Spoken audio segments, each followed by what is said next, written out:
Com and broadcasting live. You're watching News 6 at 3.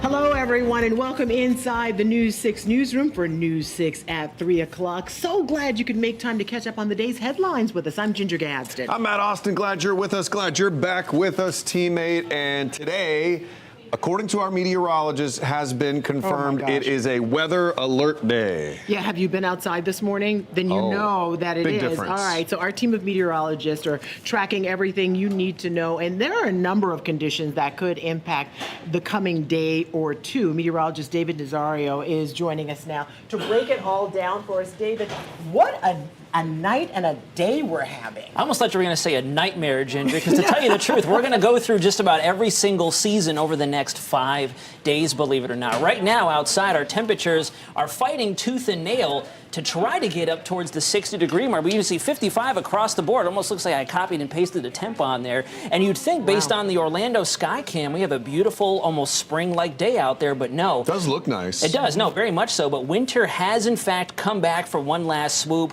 which is why we've got that weather alert day designation for today, and especially tomorrow because of the cold weather conditions, as well as the freezing temps we're going to see tonight as we get into your Tuesday morning. Greatest freezing weather impact will be tomorrow morning. And we also got to worry about the fire hazard. And it's all thanks to these rocking winds coming in out of the north-northwest between 15 to 25 miles an hour. They're not going to diminish just yet. It's still going to be pretty breezy out there. And even though we usually attribute fire with heat, the heat's coming, rest assured. So as we go through the next couple of days, you can see here when we pull up the, let me go ahead and grab, there it is. This is the tease ahead. This is winter's last shot. We've got the critical fire conditions out there. And then believe it or not, we're going to be right back into the 80s in a matter of maybe 24, 36 hours. My goodness, beat it. Not you, the cold weather. No, I get it. I'm sure you want me to beat it as well, because whenever we pop up here, it's like, oh boy. It's always bad going on. All right, Exactly. David, thank you. All right, so more than 41 million people across the country are being impacted with blizzard conditions. It's a warning as a historic nor'easter slams into the northeast and mid-Atlantic states. So we're talking about snow piling up and some pretty fierce winds to go along with it. Jared Hill is in New York City assessing things. Heavy snow is blanketing the East Coast, bringing busy cities to a halt. I'm sick of it. I don't want to see no more snow. More than 40 million Americans woke up to blizzard warnings as the powerful nor'easter pushed through. There's a lot of snow, and we've been kind of cooped up for a day or two, and I needed to get out.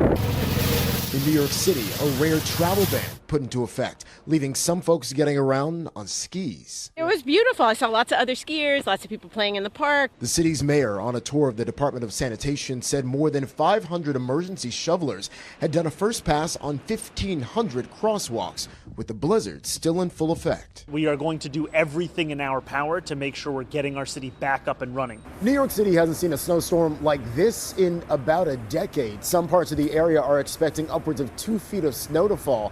Add on top of that the incredibly strong winds, and we are seeing some true whiteout conditions.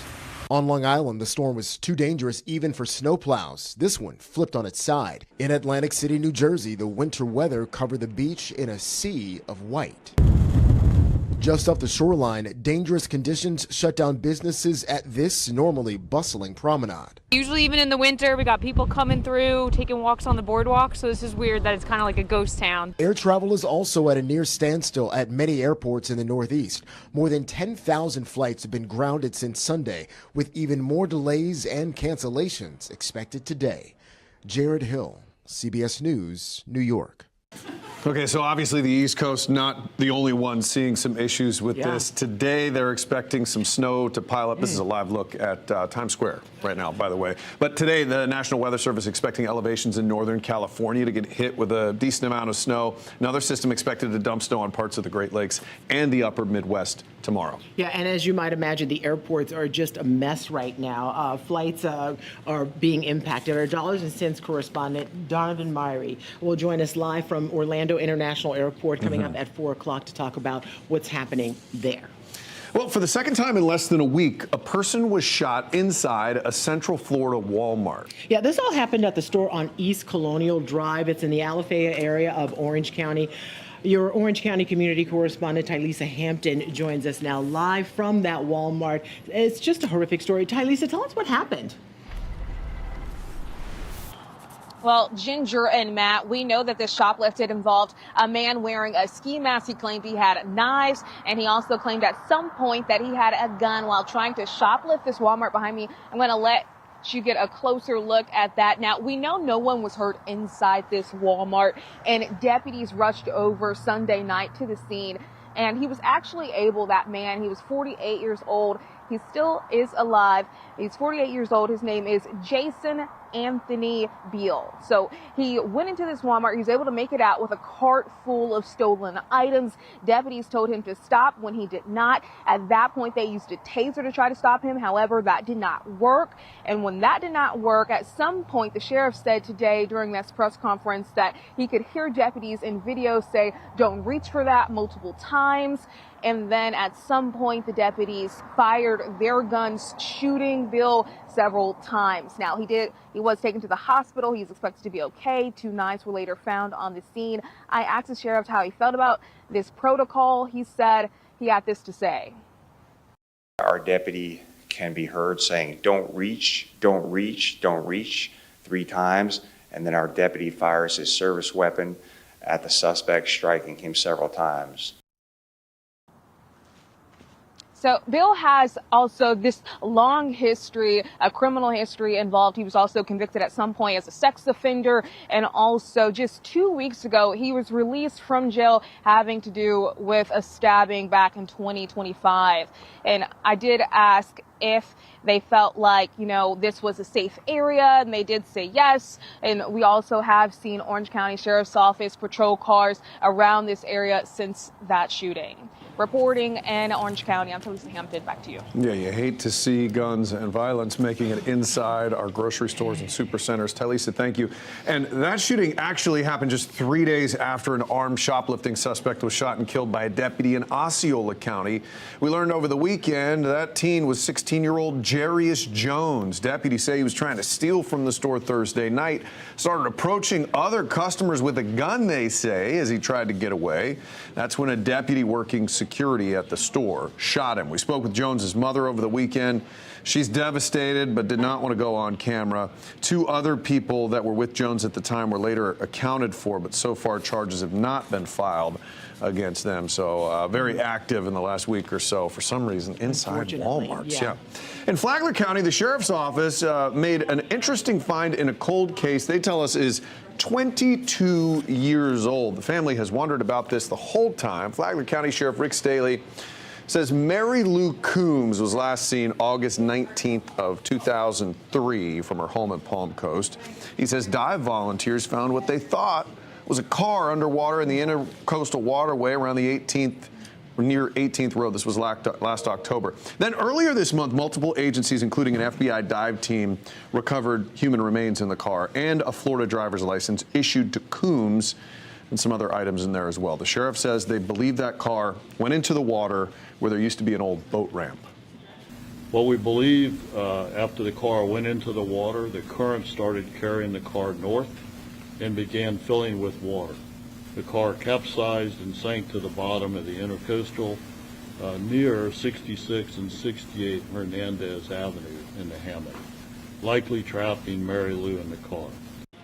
All right, so the sheriff's office says they're trying to confirm DNA evidence to see if the driver was indeed Coombs, but the long exposure to all that salt water may limit any DNA comparison and results there, so that may likely take some time to confirm.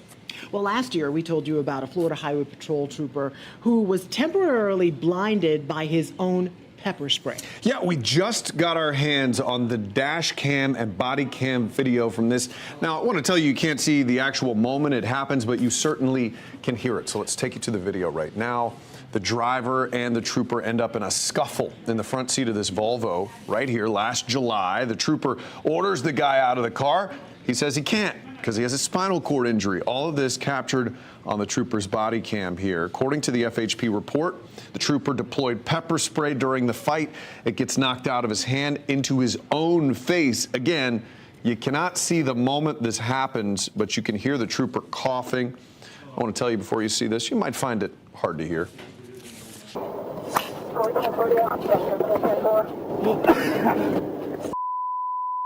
Yo, let me get out, man. Why you spraying me through?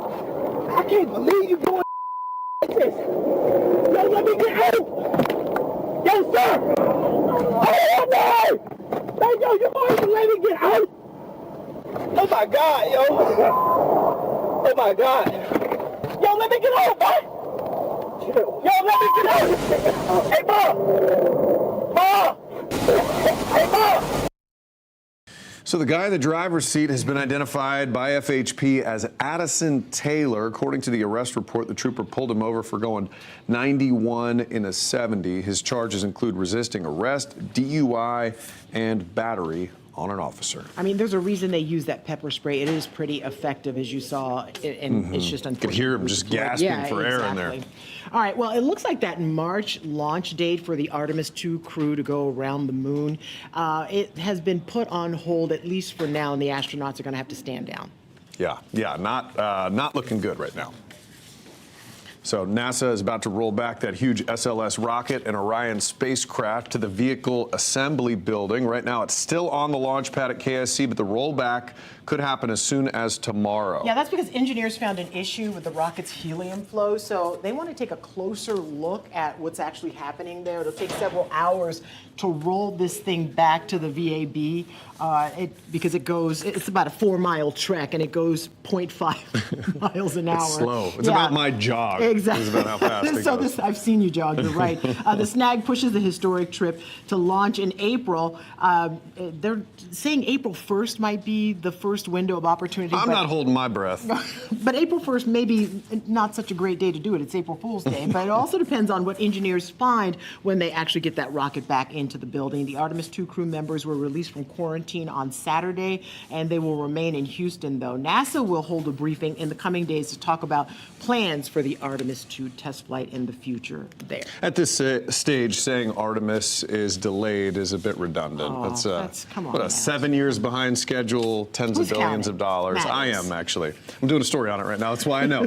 Well, Central Florida attracts people from all over the globe. We also attract a lot of businesses, and in some cases, it's surprising when it takes a while for one particular joint to make it to Central Florida. You feel like we have almost everything, but maybe now we have everything. Is this Florida's breaking news? first Jack in the Box What? opened on State Road 434 in Longwood this weekend. Okay. The franchise owner tells us there were long lines all weekend in the building and in the drive-thru. It's a California-based burger chain known for tacos and milkshakes. Have you ever had this place? I have. I used to like it because they gave you a little Jack in the Box little head that you could put on your antenna, your car antenna, which you don't have anymore. For your CB radio. Put it on your satellite. Yeah, this was back when you had to crank a car, kids. So in Orlando, locations already being planned. It's on John Young Parkway and Conroy. Locations are also in the works for Lake Nona, Osceola County, Palm Bay, Palm Coast, Lakeland, Deltona. It's kind of like, we got our first Wawa, and then all of a sudden they were everywhere. That's what's happening with Jack in the Box. Yeah, they're pretty good too, though. Yeah, they have some good food. Yeah, I've had it before. Okay. Still to come, the new way officials in one community are working to try to make your drinking water safer. Plus, a lot of you are talking about an art display that's on the side of a building. It's been there for quite a while now along a busy highway. And the new business coming to one of our theme parks. You want to know about that.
People living here in Sanford could soon get a boost to their water quality, but it comes with a big price tag. I'm your Seminole County community correspondent, Mark Lehman, and on Monday, city leaders will be voting on a new water treatment plant. It would use ultraviolet light to destroy so-called forever chemicals in water. It also comes with a more than $50 million price tag.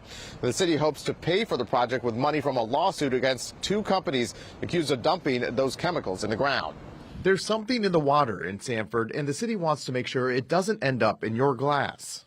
If you don't drink good water, then you're contaminating your body. Some residents tell us they were unaware of the tests a few years back that found higher levels of a chemical solvent called 1,4-dioxane in drinking water, the EPA designating the contaminant as likely carcinogenic. How concerning is it that there may be cancer-causing chemicals in the water? Get rid of them. Get rid of the companies that are producing the cancer. Sanford has since filed a lawsuit against the former owners of a now shuttered telecommunications plant where a plume of the dangerous chemical was found underground. Today, the city is set to move forward with plans to build a new water treatment facility. I think it's a good idea if it's going to benefit the public. That's what I think. I honestly, myself, I don't drink this water. The plant would be similar to one in Lake Mary, which uses hydrogen peroxide and ultraviolet light to destroy forever chemicals from drinking water. It also comes with a price tag of more than $50 million. Let's all hope it works well. That's all I can say. Now, the city would only have to pay back the loan for the new water treatment plant if they're awarded money from the current lawsuit. Commissioners are set to discuss this during a closed-door meeting this afternoon, and then they'll vote on the funding plan at their regular meeting at 7 tonight. For now, reporting in Sanford, I'm your Seminole County community correspondent, Mark Lehman, News 6. One thing you learn when you start poking around in local budgets is clean water is expensive, and then you have to buy everything all over again after a decade or two. But it's not like it's an option. You Yes, have it's to have clean one of the water. few things we all really exactly. expect. That's yeah. universal. Mm-hmm. All right. You know, we love to see what you guys are looking at online and talking about. It's so much so that we have a special person who does it. His name is DJ. Yeah, we have a two-parter today. One has to do with a building that looks a little funky. I think it looks pretty cool. Mm-hmm. The other is a star attaching their name to a local theme park. Here's DJ.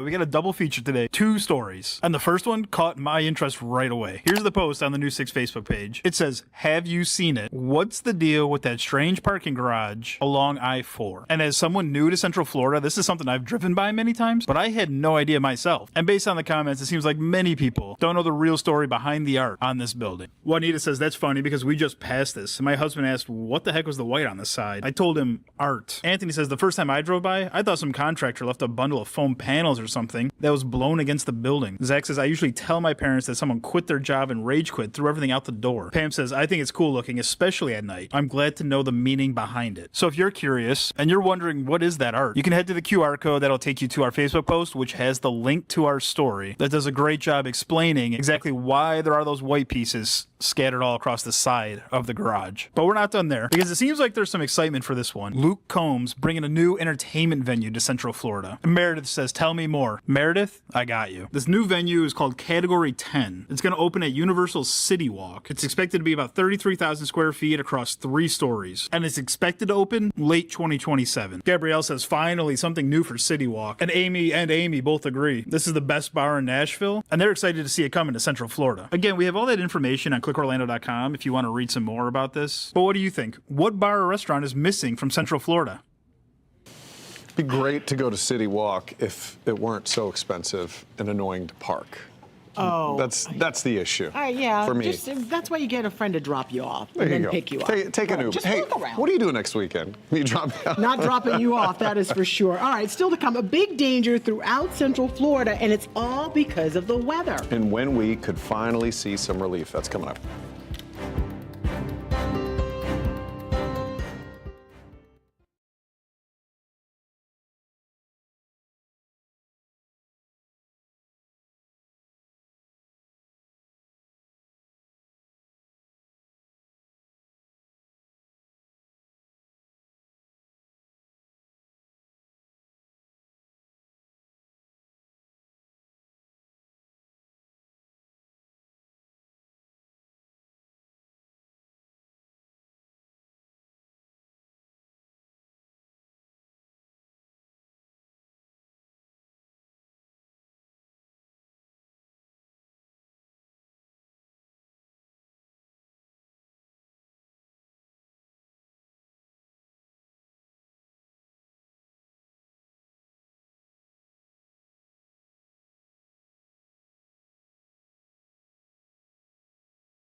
We are just one tossed cigarette away from setting something big on fire outside, and I'm not joking with you.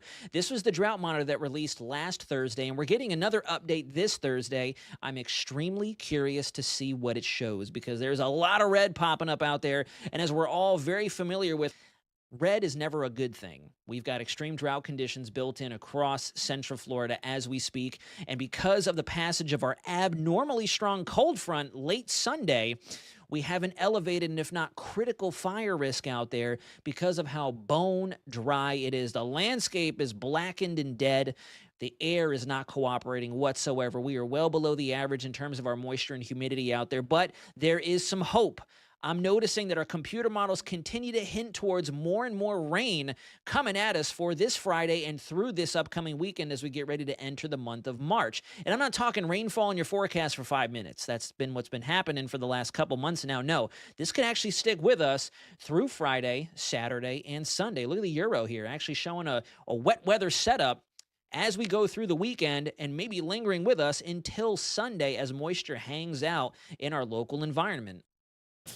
Yeah, you can't be too careful this time of year because all it takes is just a little spark. So keep your butts in the car, and I mean cigarette butts, because people like to flick them, and that's not cool. It is dangerous. We are in a big drought. You have to be careful, but great to see some moisture on the way, Thank hopefully. goodness, yeah. All right, still to come, a big scare at a local school as a preteen makes some threats against that school.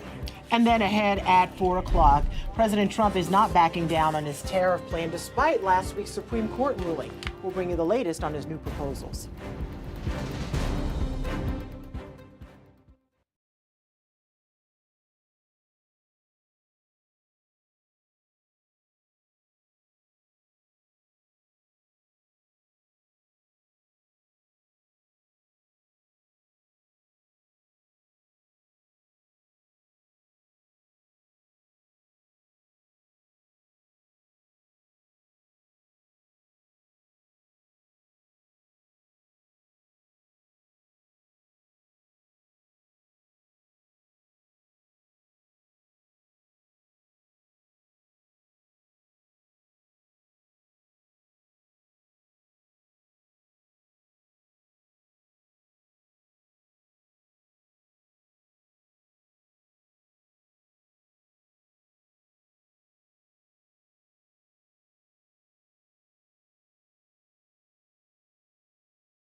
Welcome back to News 6 at 3 o'clock, everybody. A scary situation in Volusia County to tell you about is a preteen is accused of writing a manifesto to carry out a school shooting. Yeah, investigators say there was some pretty serious bullying involved in this. Your Volusia County community correspondent, Molly Reed, picks it up from there. Molly, there are some pretty serious charges involved in this case. Yeah, that 12-year-old is facing felony charges for this. She was a student here at Southwestern Middle School in DeLand. Now, deputies say that they got a tip over the weekend that she had posted that manifesto to a website. They got the tip and started investigating, and now we'll show you some video of them arresting and bringing that 12-year-old to jail. They found in that manifesto a 13-step plan where she described where she would get the guns, where she would hide guns, where she would hide, and then which students she would target to shoot first, the other students she would kill, the staff she would kill, and the school resource deputy she would kill too. She said that she would then kill herself at the end. She did note several times that she had been bullied. She said that she was in the process or trying to now identify as a male, and some people were teasing her. I went to the sheriff and I said, you know, this girl said that she was being bullied. When we originally posted this story to our social media on News 6 and Click Orlando, those were some of the top comments people were saying that this girl was being bullied. I took that to the sheriff today, to Sheriff Mike Chitwood, and I asked him, what would your response be to that? And he said, obviously we have an issue with bullying going on in the school, and if so, that's a separate problem, but it does not make an excuse by any means to carry something out like this or even make any plans to do this. He says we have to, as our job with the sheriff's office, target this and or make people or hold people accountable when they do things like this, and even if it is just a plan and there's no actual plans to do it. He says we have to take it all seriously, and he also told us with this student, this was not her first time. She had made a threat before to shoot a student at the school, but he said, of course, it was not to the level that they saw in this manifesto written out. So we talked again to the sheriff today. We will have all of his thoughts on this case and what they're doing going forward coming up at 4 p.m. Such a young child to be having these plans and to even know what a manifesto is. All right, Molly Reed, live from Volusia County for us. Thank you very much. Well, 6 months after a couple was arrested, they were accused of leaving their kids in just some really terrible conditions. Well, one of those parents has been arrested again. Yeah, it's because now one of their kids almost died. Your community correspondent, James Barbero, has more on this horrific story. James, what are the details here? Hi, Matt and Ginger. So, you know, I've been following this story since September, the arrest of the 4-6. That's Nathan and Laura. They live in Palm Bay's Bayside Lakes area. They live in a neighborhood called Wellington. Well, after they bonded out back in the September case, that's when they were accused of locking 6 of their small children between the ages of 1 to 6 or 7 in bedrooms with no food or water. A judge let them see their children again. So I've been following that, and then just checking the arrest reports over the weekend, I noticed that Laura was back in jail, and this time Palm Bay police say that one of their children, perhaps the youngest one, just a year old, almost drowned in their swimming pool. So the allegations are very troubling, as you might expect, to neighbors. Neighbors were very upset that the allegations happened in the first place back in September, and now they're hearing that a judge let them see their kids again, and then one of their children almost dies, allegedly. Now, thankfully, I do have some good news to report. Talking with the police here at the police station today, they told me that that child is expected to be okay. In fact, that the child was released from Arnold Palmer Hospital in Orlando, where the baby was airlifted to over the weekend. They didn't tell me who the child was released to, and that's why, Matt and Ginger, I've also reached out to DCF, because I'm looking for some answers about what's their plan now to protect the 4-6 children. You'll hear more in my full report coming up at 4:30, but for now, at least I'm happy to report that 1-year-old is expected to be okay. Yeah, James, it's just heartbreaking to hear the details, and you just want to make sure those children are safe and protected. It's the #1 job of a parent and us as community members to make sure those kids get everything that they need to. And we're going to figure out what the courts decide on where those kids are going. James Barbero live for us in Brevard County. Thanks for the update on that. Well, some lives were saved closer to home to Florida's Gulf Coast, and it's all because of the quick action of our first responders. Hey, is everyone out? Who's not out? Yeah, you can hear the urgency in their voices there. Sarasota police posted this dramatic video of a Friday night rescue. The home was almost fully engulfed in flames. You can see some of it right there when officers ran inside to get the two people out. Live power lines forced officers to move the people inside back further to avoid being in danger and perhaps even getting shocked or burned. Police say the two rescued people had minor injuries. And again, that is all because of the heroic actions of those first responders. I tell you, when you see all of that happening, your first thought as you go the other way, Right, get out of harm's way, but they don't have a choice. They have to go in. Yeah. Very intense video goodness for there. them. Yeah. Well, a new plan from the city of Orlando wants to turn in 3 single-family homes near downtown into some affordable housing. Yeah, so city leaders are calling it a path to affordable home ownership. But is the price tag really within reach for some working families in that area? Your Paramore community correspondent, Jarrell Baker, took those questions to city leaders. You can find hundreds of vacant lots around Paramore just sitting there. So these lots have been for over a decade. This isn't something new. But what is new is a plan to turn more than 300 vacant private lots in the Community Redevelopment Agency's area into single-family homes working people can afford. I want to make sure that, there's a stake in the game. There's more ownership opportunities. For me, bridging a long-time wealth gap. With the Unlock Open Door program, buyers could get $45,000 in down payment assistance and an extra $10,000 for first responders. Builders could get a 100% rebate on impact fees or building permit fees for creating a minimum 1,200 square foot home and selling it for $375,000 or less. To live in a single-family home in the downtown of any core, I don't think you're going to get a $300,000 home. I don't even think you can get a condo in that price range. So this is an opportunity. You have to live in the home as your primary residence for at least 5 years. In Orange County, Jarrell Baker, News 6. $375 still out of reach for a lot of people. By the time you get your insurance going, you pay your taxes. That's and just everything still out of reach to for a put lot. in the home to, This is true. Yeah. But at least there are some plans going out there to try to get it still is the American dream. Everyone wants a piece of that pie, and you want to own your own home. Very true. Well, it's been speaking of property prices, it's been the hubbub in Tallahassee. They've been trying to figure out a way to get rid of your property taxes, at least if you're homesteaded. Well, a new report from Wallet Hub looks at which states have the best real estate property tax rates. Researchers looked at effective tax rates, home values, annual taxes on homes priced at the median value for each state. It found Florida has a 0.76% effective tax rate. It's pretty much in the middle of the country, pretty average. Found the average Florida homeowner pays more than $2,700 in property taxes. That's per year. So I looked it up. Which state has the lowest property tax rate? Do you know, Gigi? I do now because I looked at the answer. Okay. Sorry. At Hawaii at 0.27. Alabama is second place at 0.38. And then I looked at the highest. I was curious at the highest. Okay, so I found New Jersey with a 2.11 rate. And you're living in New Jersey. And the median home... Sorry, Don't disparage. I'm just kidding. We have some Jersey people in here that I'm poking at. The median home pays, so your average house in Jersey is paying $9,500 a year in taxes. They may as well just move to New York. Don't. No.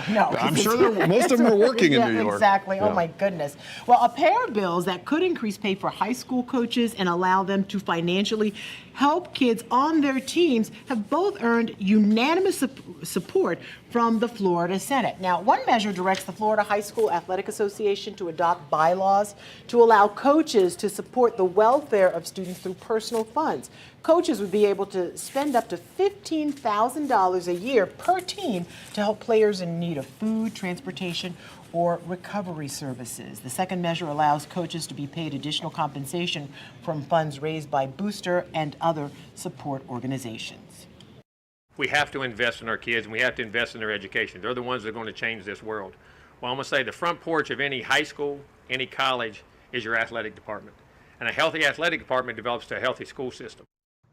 Now, the House version of the coaches' bill, pay bill, awaits action on the chamber's floor, while the measure on financially assisting students has one more committee stop before it can go to the full House. I love everything about this because, you know, coaches, much like teachers, often dip into their pockets to help these athletes and and especially if you see a student who has so much potential and they're on the verge of maybe dropping out because the family can't financially support what they're doing. Yeah.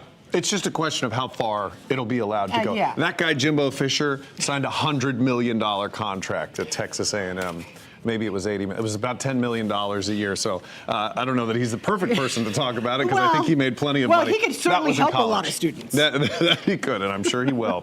All right, well, it's getting easier than ever to travel to the other side of the world. Gigi, if you ever want some fresh Japanese sushi, you now can take a non-stop Oh, flight. good. How about this? Just in time for dinner. The first Zip Air flight landed at Orlando International today. It took off from Tokyo, becoming the first ever nonstop passenger flight from the Japanese hub to the City Beautiful. It's also the first nonstop commercial charter flight between Florida and the Asian Pacific. Right now, there are 4 charter flights scheduled throughout, and that's until March 10th. The flight is just over 13 hours. And they do these testers to see if there's an appetite for it, and then half the time they stop. But I think this would be great to have a nonstop option. Oh my in Japan. gosh, for 13 hours, because you just when you have a layover, that just adds to your travel to time. all and the misery. Nobody wants that. All right, so stay with us. We're going to check this weather alert day coming up after the break. Plus, the mission to make sure a little girl's memory lives on. That's after the break. This portion of the news is sponsored by Bill Ray Nissan Longwood. We do it the right way.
All right, everybody, welcome back. Take a look at this beautiful picture. Who are those brave souls out on Daytona Beach right now? Because this is not a perfect beach day, although that picture looks perfect. It is not telling you the truth. This is like a Katy Perry song. You're hot, then you're cold. You're yes, then you're no. You're in, you're out, you're up, you're down.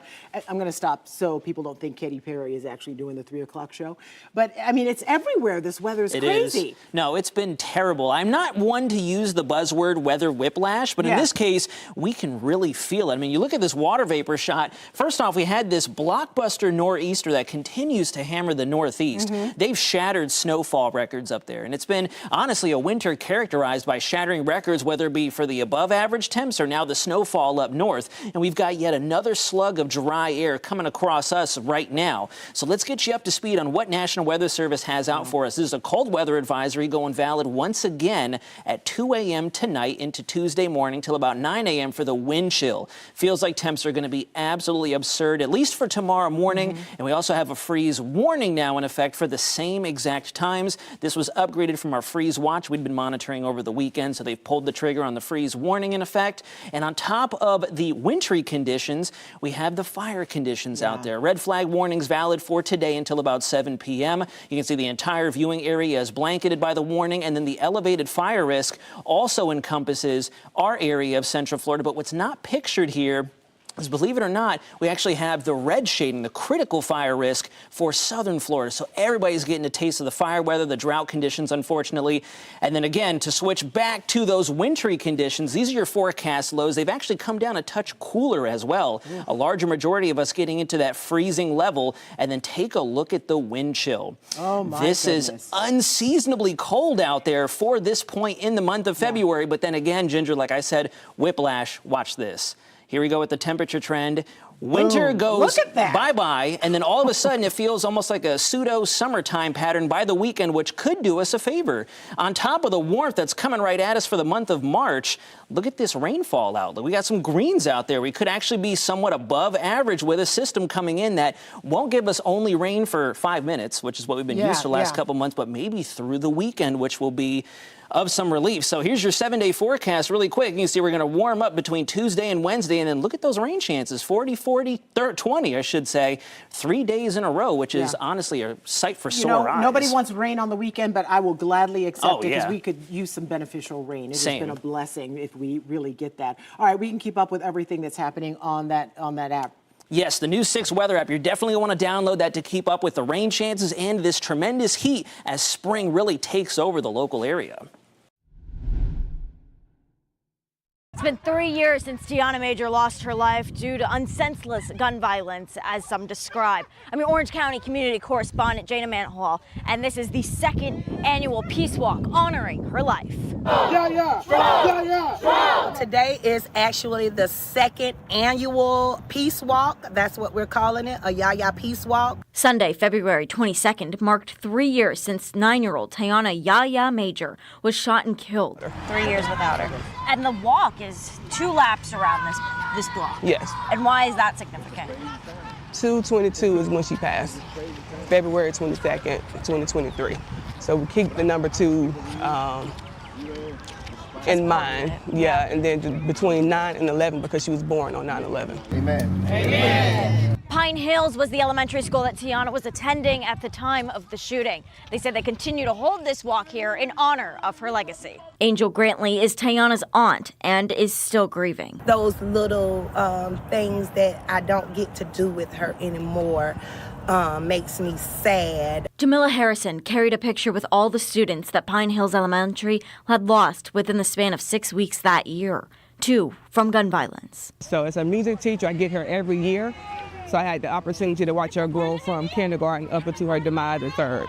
So I had her every single year. How did her classmates respond to this? Her absence was felt even among her classmates. Some of them came to the funeral, and you can actually see the impact of her loss. Keith Moses was arrested and charged with the murder of Tiana Major, as well as 38-year-old Natasha Augustine and local news reporter Dylan Lyons. Since Tiana's death, her family and Florida lawmakers, including Florida Representative Rashawn Young, have been working to implement a new emergency system designed to send an alert if there is an active scene near a school or child care facility. They wake up to honor Tiana's life and to make sure that they are fulfilling what she would have wanted. The family will continue to fight for Tiana Major's belief in a strong and giving back mentality. For now in Orange County, I'm your community correspondent, Jada Manahol, News 6. So as of right now, the Yaya bill has been sent back to the drawing board. They've got to figure out some more specifics on that, but it is expected to come up for more discussion soon. And that story just broke all of our hearts. Yeah, for sure. Well, overcrowding in jails could soon be costing you even more than it does now. Yeah, a proposed bill in the state legislature could have a big impact on local jails and, of course, your money. So this is something Anchor Lisa Bell has been looking into. This is kind of interesting, and we were contacted by an organization, a nonprofit called the Bail Project, and it's something that you don't always think about, but we have certainly covered the issue of overcrowding in our jails, right? So the Bail Project helps people who are, as they point out, legally innocent. They have been granted bail, but they help them post that bail, and then they also help them with transportation to make their court dates and all of that sort of stuff. Well, this new bill that's making its way rapidly through the state legislature, Senate Bill 600, House Bill 1017, it would only affect these charities that help inmates post bail. It doesn't affect for-profit bail bondsmen. But basically what state lawmakers are looking at doing is when they return the bail after the case has been resolved, the money would go to the inmate instead of back to the charity. So right now the money goes to the charities. There are a lot of churches that do this sort of stuff, or to the bail bondsman. But this would return it to the inmate, and these nonprofits are saying if you change the system like that, and you're only doing it to charities, you're not doing it to the for-profit organizations, it would basically put us out of business because it would make it very difficult for us to go back and collect these funds from these various people and then use that money to continue to help other people. Now, they point out that 25% of the people they've helped have had their charges dropped completely. And they also say that they have kept people out of jail nearly 100,000 days in the state of Florida, which costs taxpayers about $11 million to jail those people while they await trial on their charges. And they say by allowing these people to get out of jail, it keeps families together, it allows them to get to their jobs, to maintain their jobs, keeps communities together. And again, they point out a lot of their clients end up having their charges dropped. I don't even think I knew there was a nonprofit organization. Yeah, it's called the Bail. Like this particular organization is called the Bail Project. They specifically work in Orlando, Jacksonville, and Pensacola. A lot of churches do this. There are other charities that do this because a lot of people don't have the 10% that you need to post your bail to get out of jail. Do they think the goal is to put them out of business? Why would this Yeah, happen? so apparently the people behind this are the for-profit bail bondsmen. And so you would then just have two choices. You sit in jail, or you have to go through a for-profit bail bondsman. And if you can't afford that, hiring a bail bondsman, then you're stuck in jail and taxpayers have to And foot those the are the bill. guys you generally see as you approach a jail. They're all they're around. lined up all around the jail, yeah. Okay. So it's an interesting story. It is, Yeah. and the fact that this is only targeting charities makes it really Seems interesting. strange, yeah. All right, Lisa. Thank you. So, yeah, we're working on that. All right. Well, a big headache at airports across the country, and it's happening right now. Yeah, and as you guys have been pointing out, this is not just the weather we're talking about. Yeah. There's a lot going on affecting flights. We're going to have more on that coming up.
All right, well, all across the country, airports are facing major issues, and we're not talking about that major winter storm hitting the Northeast. No, there are several things that are impacting flights right now, leading to a lot of cancellations. As CBS's Chris Van Cleve explains, some big services at airports are being shut down for now.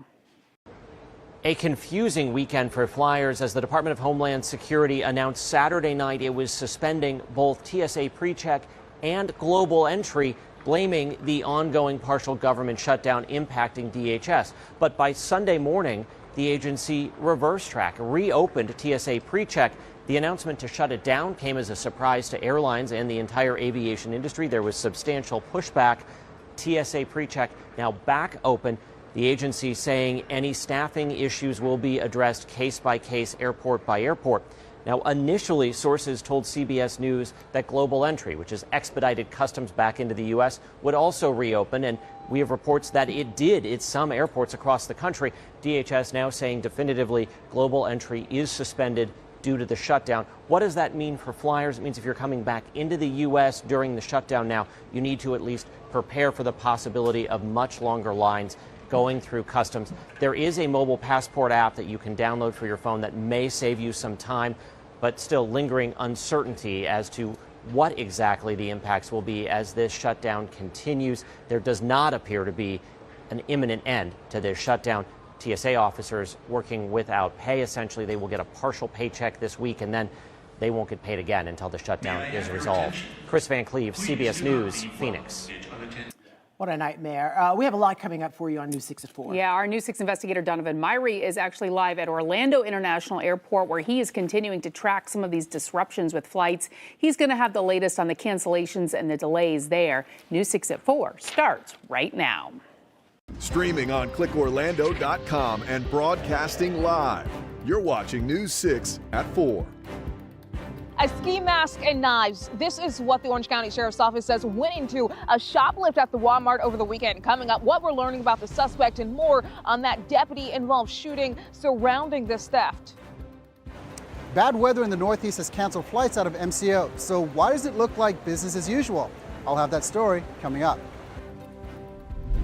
But first at 4, we are taking a live look at our camera in Daytona Beach. Our meteorologists are calling today a weather alert day due to the freeze warning and the high fire danger. We have team coverage on what this all means for you. Yeah, but first let's start with meteorologist Jonathan Kegas. Jonathan, a lot going on out there today. Yeah, correct me if I'm wrong, it was just near 90 degrees a couple days ago, and here we are doing this again. This is all as expected, of course, but if you do have any plants that somehow made it through the first round of freezes a couple of weeks ago, cover them up again tonight. Freeze warning in play for just about everybody, just except the sliver of Brevard County closest to the water here. Area temperature is going to get back down to right around 30 to 35 degrees. I think a few areas will be colder, especially in northwest Marion County. As we go forward here, the temperature is going to drop quickly tonight. That stiff northwest breeze that we still have out there tonight is going to push those temperatures back down into the low 40s by 10. We're going to bottom out into the low to mid 30s without the wind by the time you wake up tomorrow morning, and that means another cold morning, of course. I don't think the wind is going to be as evident tomorrow when you wake up tomorrow morning, but nonetheless, everybody in play under a cold weather advisory. We'll talk about how long this round of cold sticks around and when that fire danger tries to subside just a little bit, coming up at about 4:17, guys. See you then, Jonathan. Thank you. A monster bomb cyclone is battering the Northeast with widespread blizzard conditions, knocking out power and burying towns. As the storm moves north, New England is now facing the brunt of the winter blast. Reporter Michael Yoshida is in Boston with the latest. Wild winter weather slamming the Northeast. We're sort of a foot and a half under snow. It's a wicked nor'easter. A massive bomb cyclone putting more than 40 million people under blizzard warnings and grinding travel to a halt. We need residents to really stay home and heed that warning. At least 7 states have received a foot of snow or more, and at least 4 states have been buried under at least 2 feet. This is the worst storm in over a decade for us. The heavy snow and hurricane-force wind gusts creating whiteout conditions, downing trees and power lines, leaving thousands in the dark. We had about over 5,000 public workers, public utility workers across the state deployed. They're really getting people back up and online as quickly as possible. New York receiving the most snow from a single storm in over 5 years. Since last night, New York City has been in near blizzard conditions. Conditions have begun to moderate, but there is still more to come. As the storm tracks north, blizzard conditions wreaking havoc on much of New England. In Boston, heavy, wet snow, wind gusts over 40 miles per hour, and a quarter-mile visibility making navigation treacherous. Don't go out if you don't need to. As some enjoy winter wonderland, we look forward to it and the town just shuts down completely. Others face a nightmare. We're just in the airport. We don't know what we're going to do. More than 10,000 flights have been canceled from Sunday to Tuesday, according to FlightAware, stranding travelers across the region. In Boston, Michael Yoshida, News 6. All right, let's take you outside for a live look at Orlando International Airport. This is from our Light Orlando Delivering Hope camera. Flight cancellations are mounting and travel bans are in place because of the snowstorm happening up north. And we are seeing a lot of those cancellations here in Central Florida, too. News 6 investigator Donovan Myrie is live at Orlando International Airport right now. And Donovan, no one likes to see red on that board. What are you seeing? No, Ginger, you're right. Nobody likes to see red on that board because red means you're pretty much not going anywhere. You know, with that major storm blowing through the Northeast yesterday, dumping up to 2 feet of snow in some areas, you would think that here at Orlando International Airport, it would be teeming with people trying to get on their flights and, and trying to get to where they're going. Believe it or not, that's not necessarily so. When we arrived here shortly after 1 p.m., it looked like business as usual at airside A and B. Though the departure board showed canceled flights, showed those red flights, most of the people we ran into were cruise passengers dropped off this morning and heading home on planes leaving this afternoon or this evening. We did find one passenger who spent last week at Disney with his family. His wife and son made it out on a flight yesterday. He, however, was not so lucky. Yeah, it's frustrating just because when you're going away on a vacation, once you get towards the end, you're kind of like, all right, I'm ready to go home, have my things. But in the grand scheme of things, my son and wife were not diverted.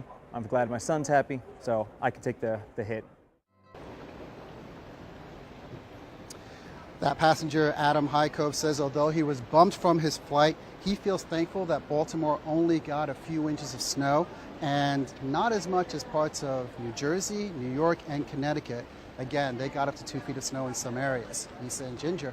Yeah, well, that's a plot twist. Cruise passengers at the airport. But Donovan, with the heavy snow up north and airports there closed, we expected to see big crowds trying to get home today. So where is everybody?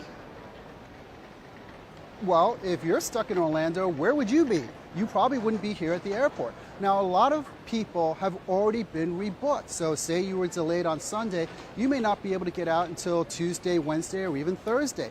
So you're not going to stay at the airport for 3 days. So a lot of those people have either made alternative plans. Some people have driven home. Other people, they're probably out enjoying Orlando. I mean, that's what I would do. Back to you guys. Yeah, spend another day at Disney. Why not? All right, Donovan Myrie live at MCO for us tonight. Thanks, Donovan.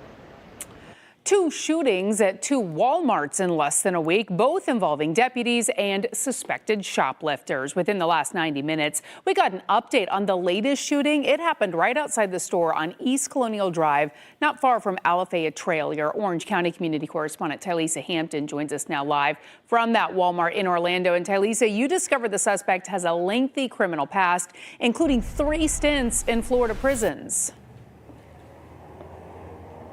That's exactly right. The suspect in this case is a convicted sex offender who, according to the Florida Department of Corrections, has served time for aggravated assault, sexual battery, and more. Clearly, the deputy saying, don't reach, don't reach, don't reach. It was the final commands leading up to a deputy opening fire. Would you say everything that the deputy did was a part of protocol? Yeah, that's all part of the investigation. Sheriff John Mina explaining the chaotic moment Sunday night. Outside the Walmart on East Colonia near Alafaya, crime scene tape went up after Orange County deputies got a call of a man with a ski mask trying to steal from the store. The man had declared martial law, appeared to be armed with a knife, and also made comments about a gun, and then left the store. With a cart full of stolen items in hand, the sheriff says deputies told 48-year-old Jason Anthony Beal to stop. When he didn't, they used a taser, and when that did not stop him, the situation escalated. Shortly after that, our deputy can be heard saying, don't reach, don't reach, don't reach, 3 times, and then our deputy fires his service weapon at the suspect, striking him several times. Bill was arrested and taken to the hospital. He is expected to be okay. These 2 knives pictured were also found on the scene. He is facing 2 charges, but that only adds to his long criminal history. Records show just 2 weeks ago, Bill was released after an arrest in a 2025 stabbing. As life around the store goes back to normal, the sheriff is left with the question on if Bill should have been walking the streets in the first place. It's disappointing. I don't know why we're releasing people with violent criminal histories out on our streets. And no one was hurt inside that store at the time of this theft. And again, Bill is facing those 2 charges, including robbery with a deadly weapon. Reporting for News 6, I'm Tylisa Hampton. Back to you. All right, Tylisa, thank you. Just last week, we told you how investigators say a deputy shot and killed a teen shoplifting at a Walmart in Osceola County. We learned over the weekend that teenager was 16-year-old Jairus Jones. Deputies say he was trying to steal from the store in Point Siena on Thursday night when he started going up to other customers with a gun as he tried to get away. That's when a deputy working security at the store shot him. 2 other people who were with Jones at the time were later accounted for, but so far no charges have been filed. In Volusia County, investigators say they have arrested an 8-year-old accused of bringing a gun to a playground. 8. Now, it happened Friday at the park inside the Clyde Morris Landing apartment complex. That's right off Clyde Morris Boulevard, now near LPGA Boulevard in Daytona Beach. According to an arrest report, investigators say the 8-year-old pointed a gun at someone. Police arrested the boy, and he is now facing a charge of aggravated assault with a weapon. We're asking police where he got the gun and if anyone else is going to be facing charges here. We will let you know what we find out. Deputies say they need help finding 2 teens on an e-bike accused of hitting a 5-year-old, then taking off. Deputies say this happened on Saturday on Daytona Beach. We have a picture that deputies posted on social media. A report says a witness told investigators the 5-year-old was going toward the ocean when 2 teens on an e-bike hit him. They said one of the teens apologized, then took off. Deputies say the 5-year-old had to go to the hospital. He is expected to be okay. Anyone with information is asked to call the Volusia Sheriff's Office at the number on your screen. A proposed bail bill could pass this week in the state capitol. Supporters call it tough on crime, but critics say it shifts costs to local jails and what you need to watch out for coming up. Plus, a middle school shooting plot stopped before it started. What deputies say they discovered about the 12-year-old girl accused of writing a step-by-step manifesto. Jonathan. It was a cold morning today. It's going to be even colder when you wake up tomorrow morning. We're talking about how low temperatures go this time around. Coming up at about 4:17. You're watching News 6 at 4 as we take a live look at our camera in Daytona Beach. We'll be right back. This portion of the news is sponsored by Seminole Hard Rock Hotel and Casino.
A possible school shooting stopped before it ever started. Now a 12-year-old girl is facing felony charges. Yeah, Volusia County deputies say they found a manifesto detailing plans for a shooting at a middle school. Your Volusia County community correspondent Molly Reed spoke with the sheriff about what they uncovered and the possible reasons for planning the shooting.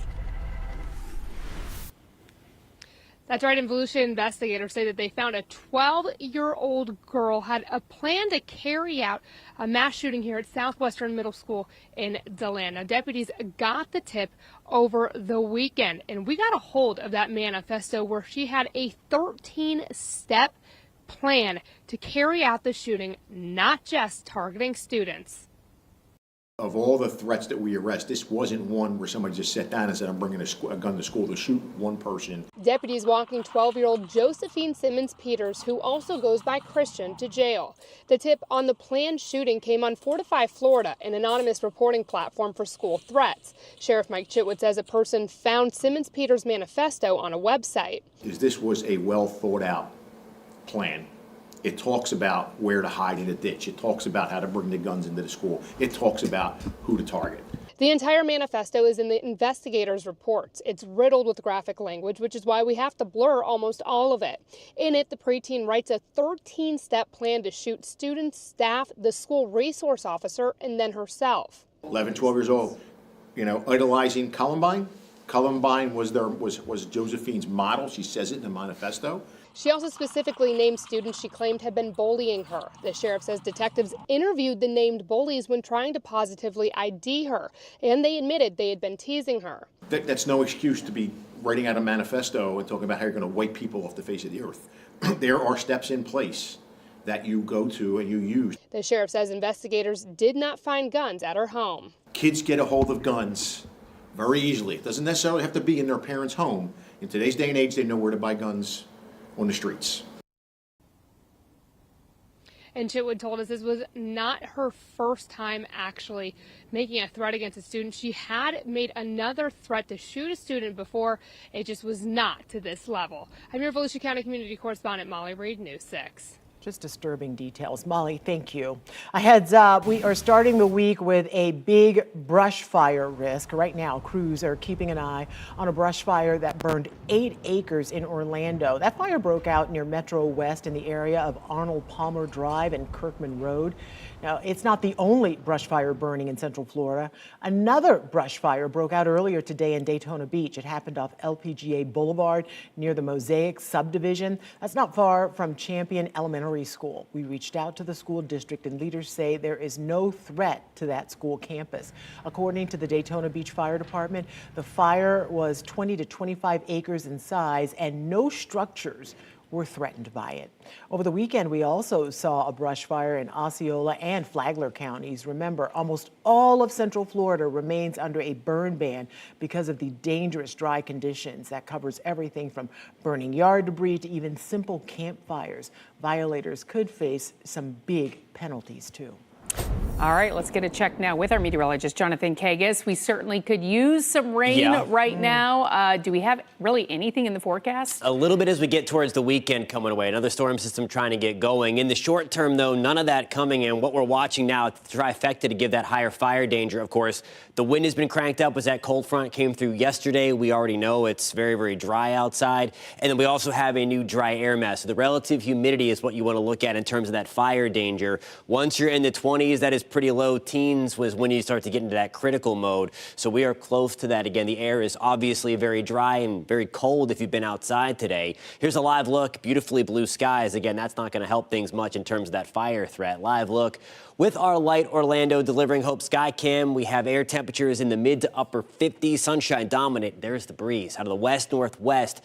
At about 15 to 20 miles an hour, that breeze will gradually subside overnight and especially gradually through the day tomorrow. Wildwood, good evening. We are at 54 right now, 56 in DeLand, also 56 for us in Palm Coast, upper 50s in Palm Bay right now. Now here's a look at tomorrow. Your forecast is sponsored by Renewal. by Anderson. Yeah, so from between yesterday and today, we've shaved off 20 degrees when compared to 4 o'clock yesterday at this time. 16 degrees colder in the Villages, 20 degrees colder at this hour than yesterday at about 4:17 behind that front. The front itself now well towards our south. It's all part of that big blizzard that's going on in the northeast. There's that area of low pressure itself still rocking the coastline up towards Nova Scotia even. Then we have the cold front extending back towards Bermuda, and then, of course, it came through us yesterday, delivering us that big blast of colder air. See the blue sky here for us as well in Daytona Beach. Air temperatures back to the mid-50s as some of that colder air yet is still residing towards our north and west. You see it's in the 30s in Nashville, right around 40 in Atlanta. All of this tonight is going to spill right on down the Florida Peninsula until we wake up to this. So one of the colder mornings we've had. It's not going to rival the cold that we had a couple of weeks ago, but certainly still insult to injury here. Upper 20s for us in Denellen, 29 in Ocala. The Villages, we're back to 28 degrees, 34 in Kissimmee. Palm Bay, we're going to wake up to air temperatures at 34. Remember, it's the plants thing again. Cover them if they are still alive or bring them in if you can do that, because they won't make it through tonight either. 60 in Mount Dora tomorrow. Nice rebound in Oviedo. We're back to 61 under a mainly sunny sky. We could use the rain. Lisa mentioned it. We're going to gradually warm things back up quickly this time. So this one does not stick around as long as the other freeze either. 74 by Wednesday. Back in the lower 80s on Thursday. Watching another storm system kind of skirt the North Gulf Coast, and that is going to increase our rain chances up to 40% Friday and into the start of your weekend, guys. All my plants are dead, Jonathan. They're all dead. My weeds survived, though. They always survive. I'd just be covering sticks tonight. Right, yeah. Thanks, Jonathan. A bill in Tallahassee could shut down charity bail, keeping more people in jail before trial. Supporters say it's tough on crime, but coming up, why advocates argue it could lead to a bigger bill for taxpayers. As we take a live look at downtown Orlando from our Light Orlando Delivering Hope cam, you're watching News 6. We'll be right back. This portion of the news is sponsored by Light Orlando.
Overcrowding in jails, it could soon cost you even more. A proposed bill in the state legislature could have a big impact on local jails and your money. So right now, charities are able to help inmates post bail while they await trial. But advocates say a proposed change in the law would drastically increase the time people spend behind bars before trial.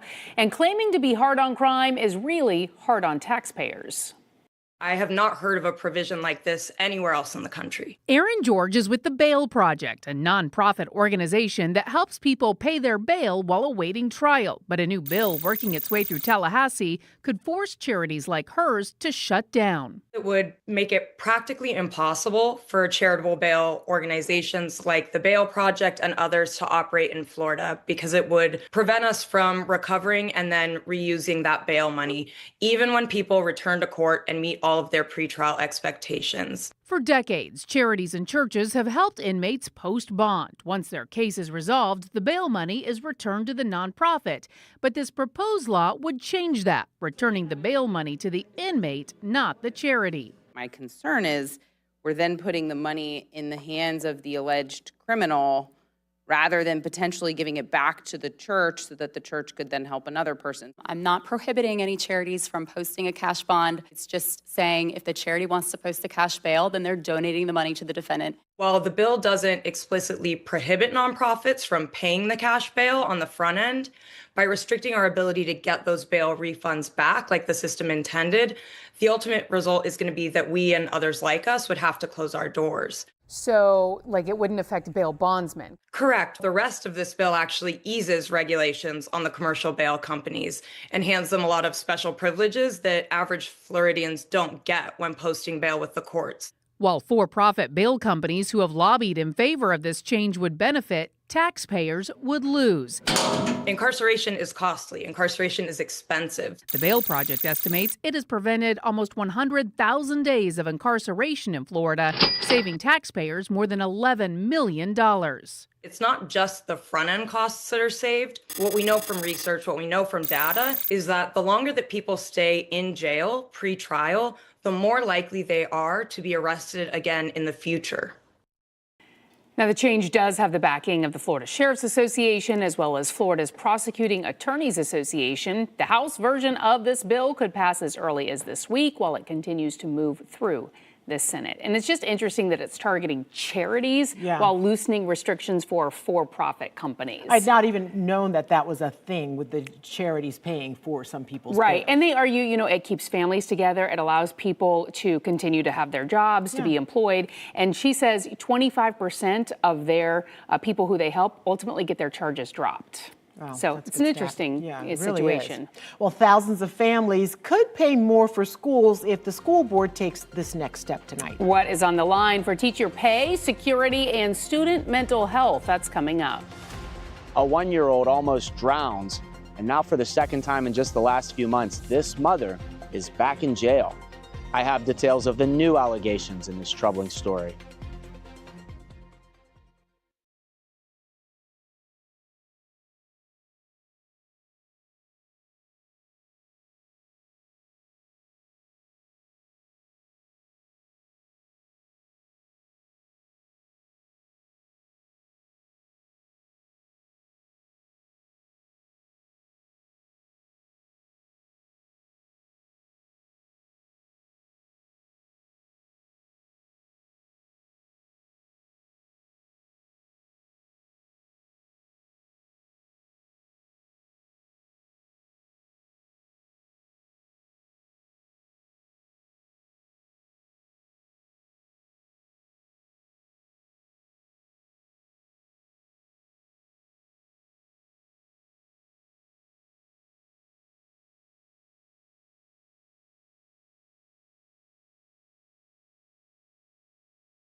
Welcome back. We are following several top stories right now. Flight cancellations are mounting and travel bans are in place across the Northeast region because of a major snowstorm up north.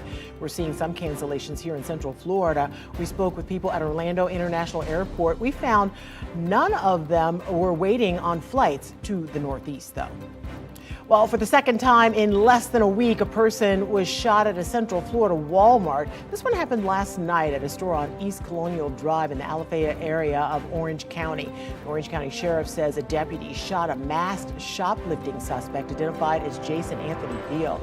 He went to the hospital with non-life-threatening injuries. And in Volusia County, investigators say they have arrested an 8-year-old accused of bringing a gun to a playground. It happened Friday at the park inside the Clyde Morris Landing apartment complex in Daytona Beach. Investigators say the 8-year-old pointed a gun at someone. He's facing a charge of aggravated assault with a weapon. Taking a live look at our Launch Credit Union Port Cam at Port Canaveral on this weather alert day. A freeze warning is in effect for tonight, and there is a red flag warning due to the high fire danger. Meteorologist Jonathan Kegas joins us now with everything you need to know to get ready for this cold snap tonight. Yeah, it's chilly out there right now, and we're going to watch those temperatures fall again. Everybody, with the exception of this small sliver of Brevard County under that freeze warning. That means widespread temperatures tonight going to flirt with the freezing mark once again. We were just 90 degrees just about a couple of days ago. Hour by hour temperatures through the rest of tonight. We're going to start things off by 7 o'clock into the upper 40s, and then the tumble happens from there back to the low 40s by 10, 38 degrees on the other side of midnight. When you wake up, we're talking low to mid 30s once again behind our very strong cold front of yesterday. It's all tied into that major snowstorm. You see it spiraling up there towards Nova Scotia, still blasting the northeast corner of the United States with that heavy snow. The front itself for us crossed yesterday. It's also kicking the winds up again. That fire threat remains into a play for a long time, really, but that red flag warning will go until 7 o'clock tonight. We'll talk much more about that part of your forecast coming up at about 4:47. All right, Jonathan, thank you. A family now has closure 22 years after a mom went missing. It was a case that involved the Flagler Sheriff's Office, local FBI detectives, and volunteer divers. News 6's Jana Manahalal is live in Flagler County tonight with the newest update on the break in this cold case. Jana? Yeah, we're actually right off of 18th Road in Flagler County, next to this body of water, because this is where Mary Lou went missing initially 22 years ago. But just a few weeks ago, local divers and the FBI team from a local department started pulling things right out of the water linking to that case. Now, this 3-day recovery operation actually began on February 3rd, which also happens to be National Missing Persons Day. We're forever grateful that we can finally say goodbye.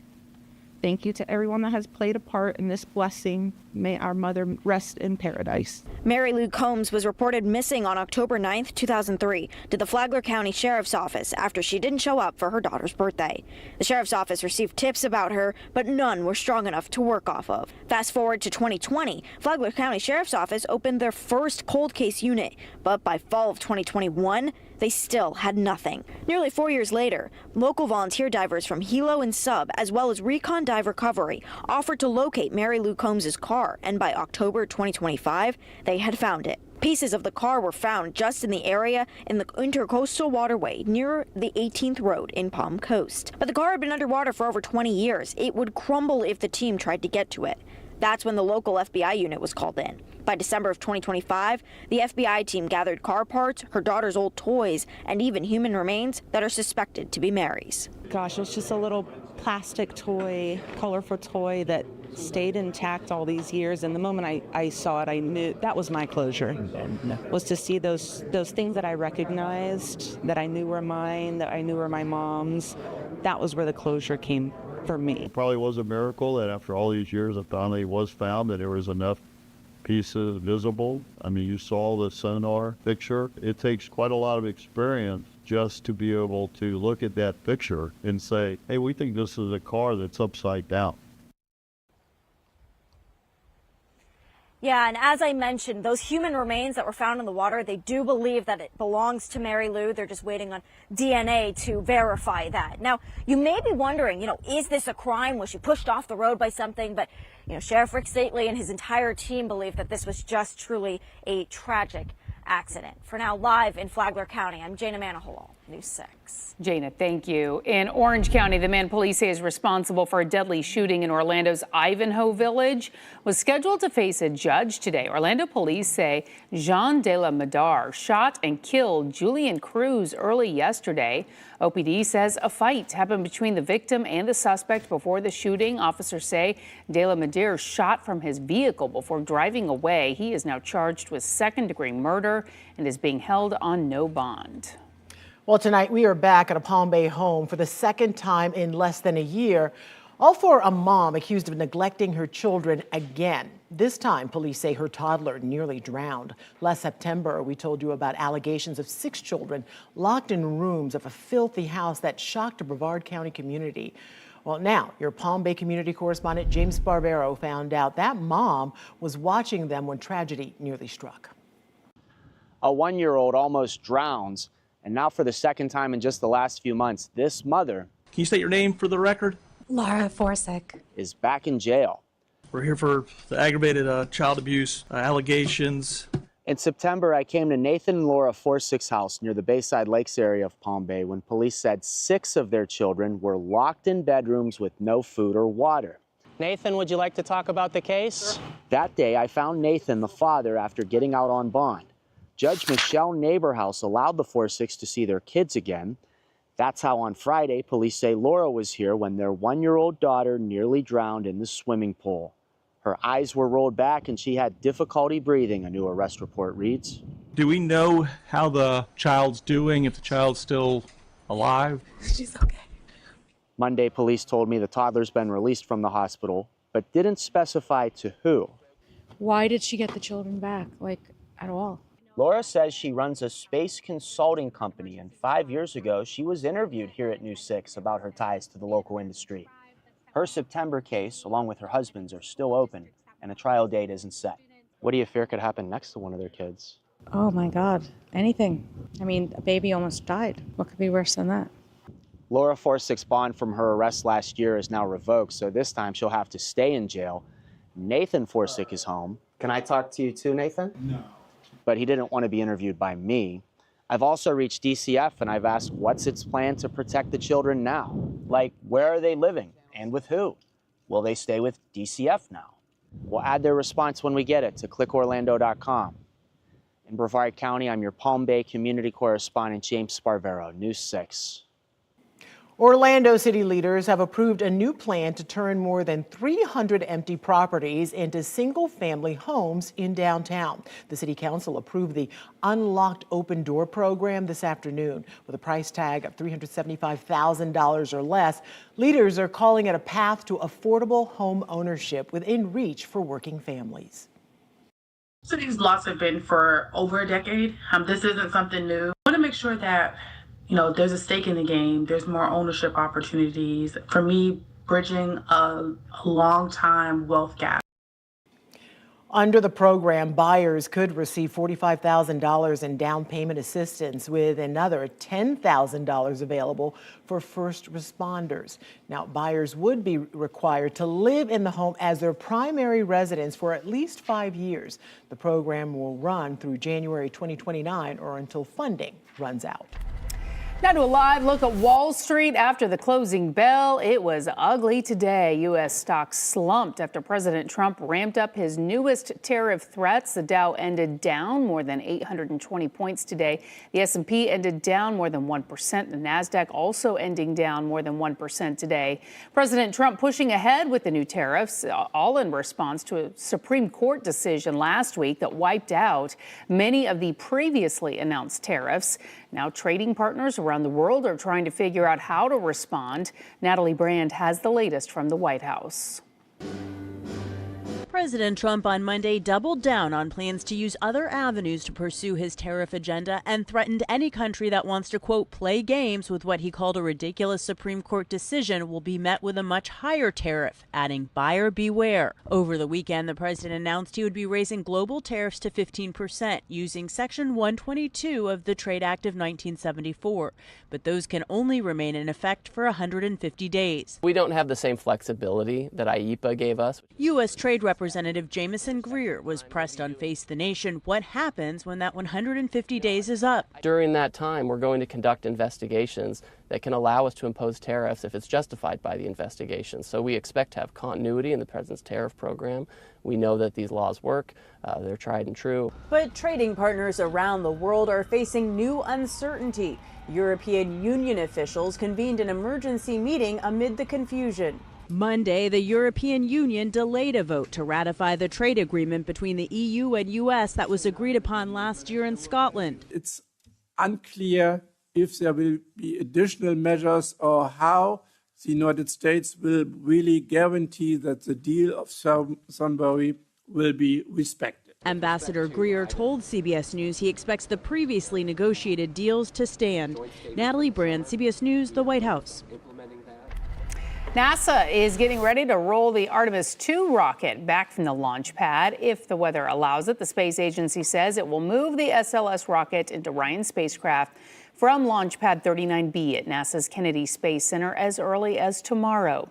Engineers detected an issue with the helium flow to the rocket's upper stage. That means it now has to make the 4-mile trip back to the vehicle assembly building for inspection and repairs. Managers say the quick decision could help protect an April launch window for the Artemis II mission around the moon, but that depends on what they discover. Well, in just a few hours, a big decision could lead to thousands of families being asked to pay more for schools. The Lake County School Board is set to vote tonight on adding a property tax increase to the ballot in November. It would be an extra $1 for every $1,000 of your property's value. The money would go toward things like teacher pay, school security, and better mental health services for students. If it is approved, the extra tax would run for 4 years. Tonight's meeting is set for 6 o'clock. Gen Z is flooding an unlikely Central Florida zip code, America's biggest retirement community. Yeah, the new study revealing why they're moving in, that's coming up. Plus, we'll tell you all about the plans to improve water quality in this community and how it is set to take a big and expensive step forward. This portion of the news is sponsored by Seminole Hard Rock Hotel and Casino.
People living here in Sanford could soon get a boost to their water quality, but it comes with a big price tag. I'm your Seminole County community correspondent, Mark Lehman, and on Monday, city leaders will be voting on a new water treatment plant. It would use ultraviolet light to destroy so-called forever chemicals in water. It also comes with a more than $50 million price tag. The city hopes to pay for the project with money from a lawsuit against two companies accused of dumping those chemicals in the ground. There's something in the water in Sanford, and the city wants to make sure it doesn't end up in your glass. If you don't drink good water, then you're contaminating your body. Some residents tell us they were unaware of the tests a few years back that found higher levels of a chemical solvent called 1,4-dioxane in drinking water, the EPA designating the contaminant as likely carcinogenic. How concerning is it that there may be cancer-causing chemicals in the water? Get rid of them. Get rid of the companies that are producing the cancer. Sanford has since filed a lawsuit against the former owners of a now shuttered telecommunications plant where a plume of the dangerous chemical was found underground. Today, the city is set to move forward with plans to build a new water treatment facility. I think it's a good idea if it's going to benefit the public. That's what I think. I honestly, myself, I don't drink this water. The plant would be similar to one in Lake Mary, which uses hydrogen peroxide and ultraviolet light to destroy forever chemicals from drinking water. It also comes with a price tag of more than $50 million. Let's all hope it works well. That's all I can say. Now, the city would only have to pay back the loan for the new water treatment plant if they're awarded money from the current lawsuit. Commissioners are set to discuss this during a closed-door meeting this afternoon, and then they'll vote on the funding plan at their regular meeting at 7 tonight. For now, reporting in Sanford, I'm your Seminole County community correspondent, Mark Lehman, News 6. Yeah, clean drinking water is essential, but we need another kind of water to help us out. Yes, we do. Come from the sky right now. It is so dry out there. Very dry, and that's something that's going to continue for the next few days at least. There's some hope that we get a little bit of rain as we get towards the weekend. Right now, it's all about the dry weather and the cold weather that has blasted back in. New Smyrna, we're back to 55, 57 at the Cape right now. Leesburg, we are at 55 degrees as high temperatures, again, running about 30-some degrees colder than where we just were over the past weekend when we were flirting with 90. Here's a live look outside Port Canaveral, Brevard County with our Launch Credit Union camera. Air temperatures back to the upper 50s under a mainly sunny sky. It's still the breeze. That's the other component to the higher fire danger today. Dry air mass, the dry vegetation, and now we have that breeze that just won't subside. I am optimistic we will get to see that breeze wind down a little bit, but it's going to be cold tomorrow morning. There are your air temperatures when you wake up. Again, these are actual air temperatures. So again, freeze coming for a lot of us, especially along into the northwest of I-4. We do have freeze warnings out for everybody. Holopah, we're going to get back down to 31, 28 in the Villages. Wildwood, we are also at 28 degrees. This freeze will not be as long-lived. It will not be as intense as the one we had a couple of weeks ago. But still, again, if you do have any plants that survived that other freeze, you might want to cover them up or bring them back inside again for the next 2 nights. We're at 61 in DeLand, 61 in the Villages tomorrow, 59 in Palm Coast. So we rebound nicely. There will still be that bite to the air, especially when compared to where we were over the weekend. There we go with a quick warm-up, though, beyond this little chill. Thursday and Friday already back into the lower 80s. We'll get back to the mid-80s Saturday and Sunday. Still the opportunity for some roller coaster-ness, if you will, in our 10-day forecast as we go out towards early next week. Some slightly cooler air pouring in. I don't expect a widespread freeze like what we'll wake up to tomorrow, but nonetheless, some of that happening because of this next system here. This is 5 o'clock on your Saturday morning, and watching for the opportunity anyway for a front to kind of stall out over Central Florida and act as a pathway for some moisture. This would be awesome if it comes into fruition. We'll have to wait to see where that front actually stalls. If it stalls more in North Florida, we won't get as much rain as this model is depicting right here. If it stalls in South Florida, then they will be the beneficiary of that. So watching that system closely with the hopes that we get that nice soaking rain across right smack dab in the middle of the Florida Peninsula. The opportunity is going to be there for more than a half inch, maybe even up to an inch of rain if that front stalls right over Central Florida. We'll be watching that and keeping our fingers crossed that that will be the case. 74 on Wednesday, 81 degrees on Thursday. There are those rain chances that do go up on Friday into Saturday, and it'll start to wane off a little bit as we get into Sunday morning, back to the upper 70s, guys, by Monday. All right, Jonathan, thank you. And we continue to follow breaking news. A brush fire burning in Volusia County, forcing homes in a nearby neighborhood to evacuate. All day we've been monitoring this fire in Volusia County. It's happening just west of the Mosaic subdivision, just off LP GA Boulevard. This is video from earlier today. Officials initially say no homes were being threatened by flames, but they did warn people would see smoke and ash in the area. Volusia County Rescue says this fire has since grown to 100 acres. They say first responders are going door to door in nearby neighborhoods to evacuate homes. And on Scion Avenue, crews are doing structure protection operations right now. We have a crew headed to the scene to help get more answers for everyone who's being impacted by this, and we're going to continue to stay on top of this. We'll let you know as soon as we get any new information. A retirement mecca is now one of the hot spots for Gen Z. Just how many young residents are allowed to live there and what's driving the surge, that's next. Plus, I've lost 30 pounds since I started playing. It's been life-changing, just feeling better, waking up more active.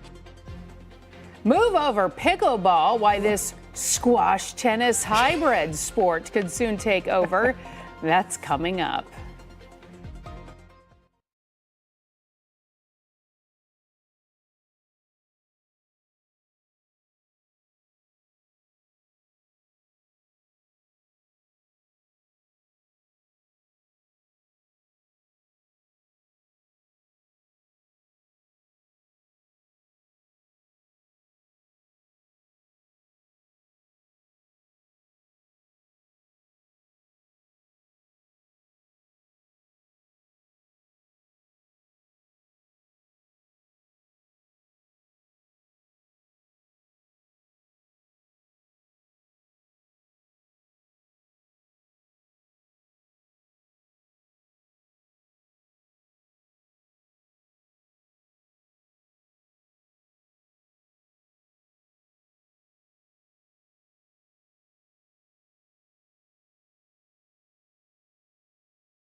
You might have seen this on clickorlando.com. A new report is revealing Gen Z is moving to an unlikely neighborhood in Central Florida.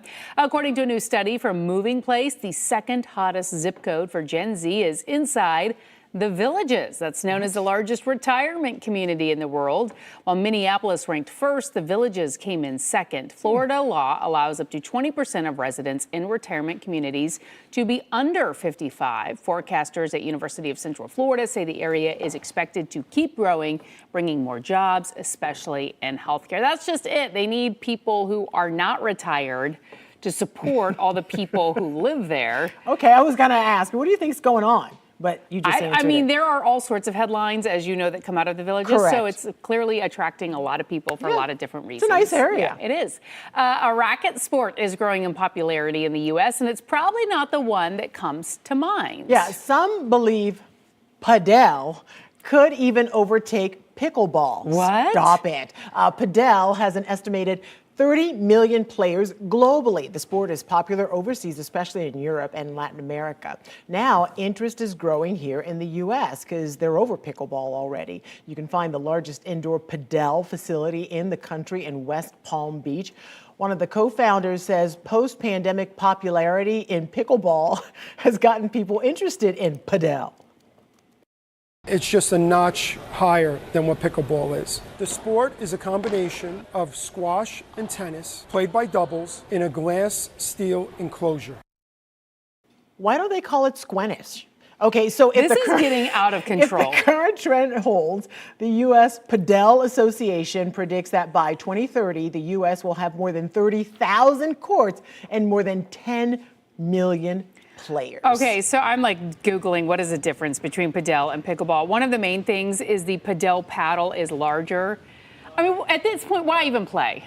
I don't know why people You just play hold up a pickleball. giant thing, hit a ball.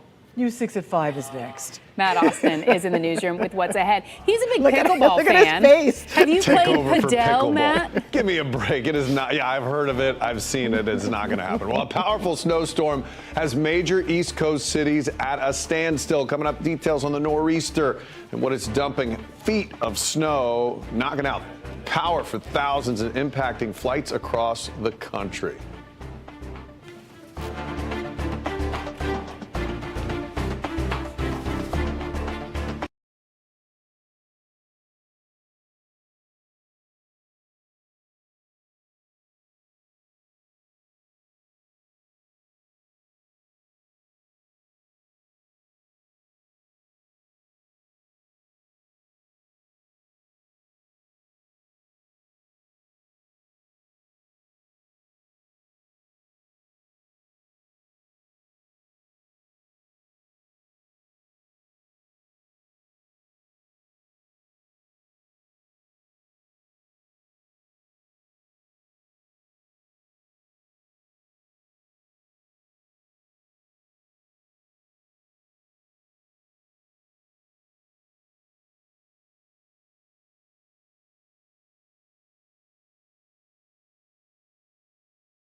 11, 12 years old, idolizing Columbine. Now at 5, allegations of a planned school attack. What Volusia County deputies say was just west of the Mosaic subdivision that's just off LPGA Boulevard. This is video from earlier today. Officials initially say no homes were being threatened by flames, but they did warn people would see smoke and ash in the area. Volusia County Rescue says this fire has since grown to 100 acres. They say first responders are going door to door in nearby neighborhoods to evacuate homes.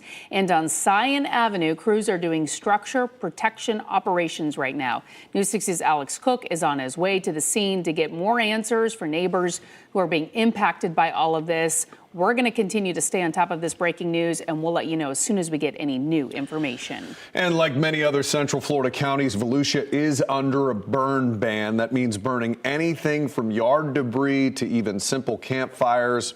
Off limits. Violators could face some big penalties, too. And we want to get right over to meteorologist Jonathan Kagas, who's standing by with the latest on the threat that we are seeing really all across Central Florida right now. Yeah, and it's really high today because of the new dry air mass that we had from our cold front from yesterday. And, of course, it is very dry out there as well. We're tracking the smoke plume out. If you look at this blue color here going out into the Atlantic Ocean, the fire about right in here and the smoke blowing down from the northwesterly wind that we have. So you're likely seeing and smelling stuff in Ponce Inlet, maybe even as far south at Edgewater, as the smoke plume being blown out from the northwest into the south and east. So keeping tabs on this very closely. And again, across all of Central Florida, as everybody under the freeze warning, that dry air mass, that cold air mass, going to send temperatures tumbling tonight back down to close to the freezing mark area-wide. That's everybody in purple. The only exception is just right along the coast here in Brevard County. Everybody else, again, with the opportunity to flirt with, if not even exceed, 32 degrees as we take the tumble tonight. Hour-by-hour forecast this evening, of course, it's going to be chilly. It's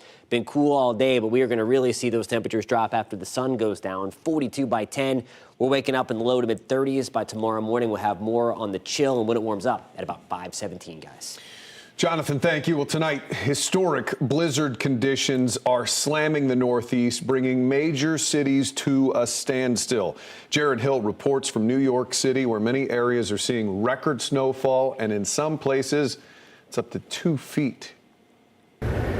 Heavy snow swirled in blizzard-like winds across the Northeast, shutting down major cities. This winter has been particularly tough, and this winter is not for the faint of heart. Providence, Rhode Island set an all-time snowstorm record with almost 3 feet of snow. Atlantic City, New Jersey got more than a foot. Visibility is like zero. I can't see in front of my face right now, and I'm frozen. Places like Babylon on New York's Long Island are also seeing record accumulations with at least 30 inches. The storm was too dangerous even for snowplows. This one flipped on its side. This nor'easter is now one of the 10 biggest storms in New York City history. We are plowing streets and doing everything we can to keep our roadways clear so that emergency vehicles can get through. These are dangerous conditions. Most New Yorkers stayed off the roads with the rare travel ban in effect, but you just couldn't keep people from coming out to check out this real-life snow globe in Central Park. At the height of the storm, some residents were seen getting around on skis, even stepping out in snowshoes. It's been nice in the park because since it's still falling, it's really deep. They haven't been able to keep up with it quite yet. In the Philadelphia area, people sheltering in place captured scenes of a winter wonderland. But at the nation's airports, anything but smooth sailing, with thousands of flights grounded in this latest bout of winter weather. Jared Hill, CBS News, New York. For the second time in less than a week, a member of law enforcement has shot a suspected shoplifter at a Central Florida Walmart. This time, it happened in Orange County. Your Orange County community correspondent Tylisa Hampton joins us now live from that Walmart in Orlando where the shooting happened. And Tylisa, you discovered the suspect has a lengthy criminal past. Lisa, that's exactly right. The suspect in this case is a convicted sex offender who, according to the Florida Department of Corrections, has served time for multiple things like sexual battery, also aggravated assault, and more. Clearly, the deputy is saying, don't reach, don't reach, don't reach. It was the final commands leading up to a deputy opening fire. Would you say everything that the deputy did was a part of protocol? Yeah, that's all part of the investigation. Sheriff John Mina explaining the chaotic moment Sunday night.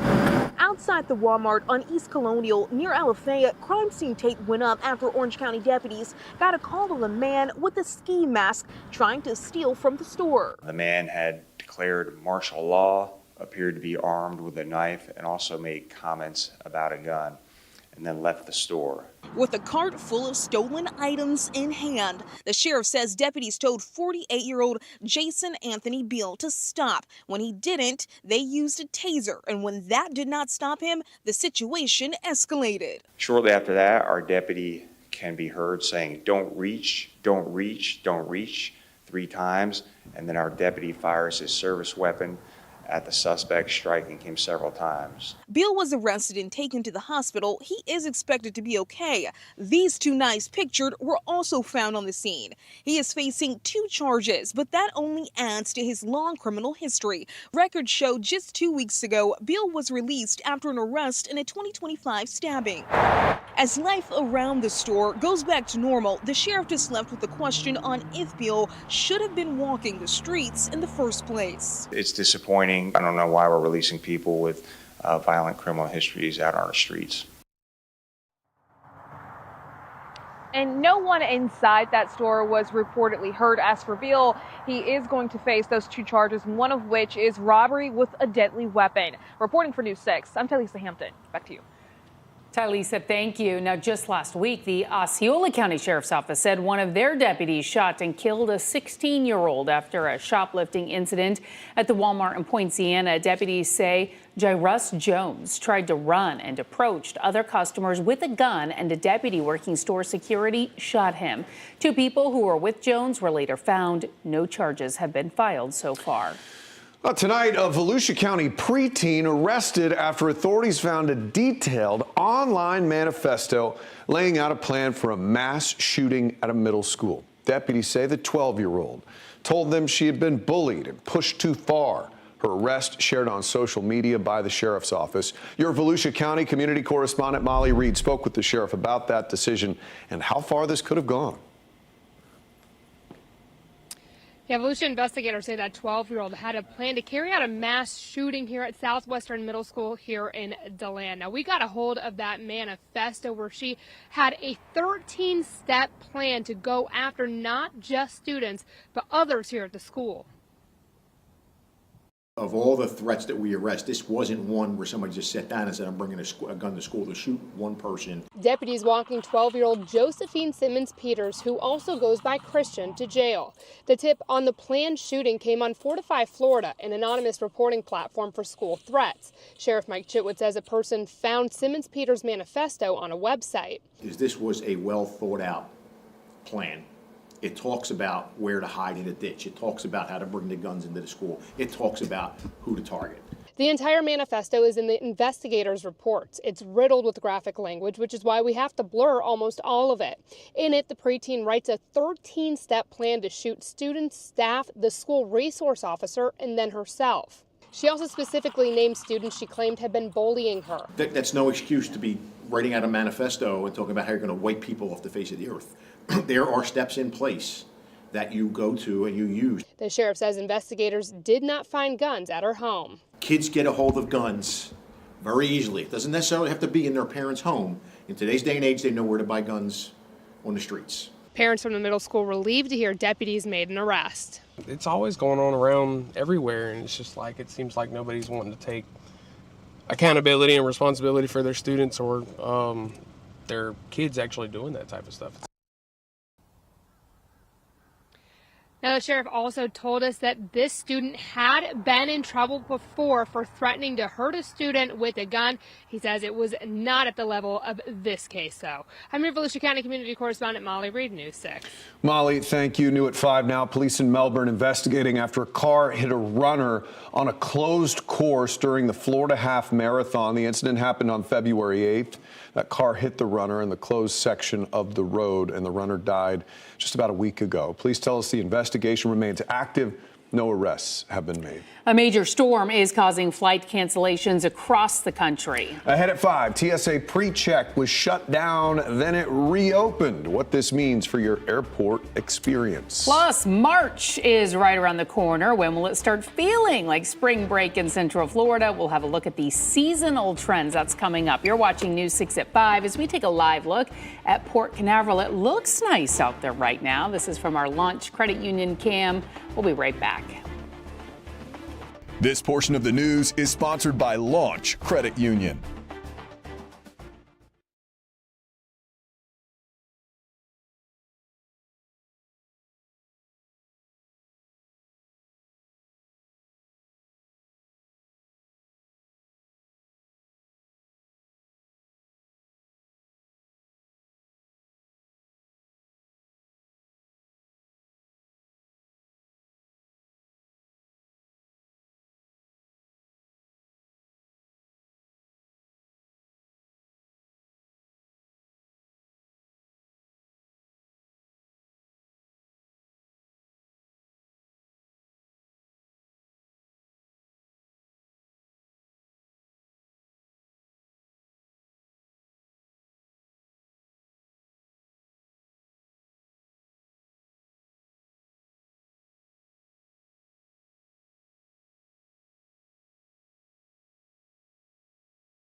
All right, raise of hands. Who is sick and tired of this winter whiplash we've been under for the last couple of weeks? And guess what? We're only 3 weeks away from spring break. I'm Chief Meteorologist Candace Campos. When is it finally going to warm up? Let's check out those trends. On average, we tend to see our late season fronts, meaning days in the 60s, they kind of wrap up by the end of February, but by middle of March. So the question is it going to be one of those years where it's a warmer or colder spring break? Well, pack the beach gear, the pool stuff, whatever you need, because it is going to be a warm one. We're talking about temperatures well above average. This map here is from the Climate Prediction Center, showing that all of the Sunshine State, really no matter where you're traveling to, will be dealing with the heat. Here comes the problem. Not only are we dealing with the heat, temperatures could be in the mid 80s. It still looks like we are going to continue on this drought concern. We are talking about still really dry conditions, not only for the month of March, but even as we head into April. Yeah, I guess it's great if you're going to be outside trying to enjoy spring break, but not necessarily what we need right now. From freeze warnings to how to protect your plants to drought conditions, we put together this cold weather story to help you get through this cold snap. That's all on clickorlando.com. We're staying on top of some breaking news now. Evacuations have been ordered for homes that could be impacted by a brush fire that's burning in Volusia County. Speaking of all this dryness, this fire is burning in an area just west of the Mosaic subdivision. It's just off LPGA Boulevard. Live look at the scene here. You can see the smoke up there. It's not that thick black smoke, but it is, you know, sort of gray. They say first responders are going door to door in nearby neighborhoods to evacuate those homes. And on Scion Avenue, crews are doing structure protection operations right now, something we're keeping a close eye on tonight. Really scary for the people living in that area and certainly anyone out in the roads potentially being impacted by that smoke. We do want to check in now with meteorologist Jonathan Kagas once again. Of course, we've been talking about this crazy weather we've been dealing with. It's chilly outside, need that rain. So cold that we might also need to protect our plants again tonight. Yeah, you definitely will. If you had someone to kind of you take outside and you bring in on occasion, bring those ones back inside. If you do have plants that made it through the first round of freeze, that big one a couple of weeks ago, cover those up too again. This is going to be a 1 to 2 night deal, and then we're going to warm things up for a while. 56 right now in Leesburg, that colder, dry air mass again that's helping to fuel that fire threat. That breeze is still elevated as well. Titusville, we're back to 61 at this hour. Here's a live look outside Port Canaveral, Brevard County. You see the palm trees still blowing.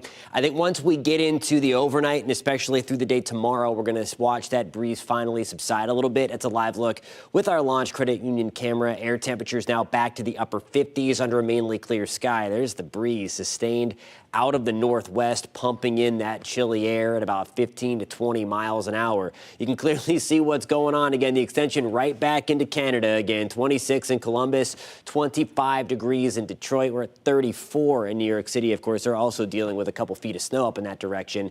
We have the cold associated with that system. It's kind of wrapping everything down and then sending it right on down the Florida Peninsula. We have air temperatures back to the upper 20s in Ocala, 27 degrees when you wake up tomorrow morning.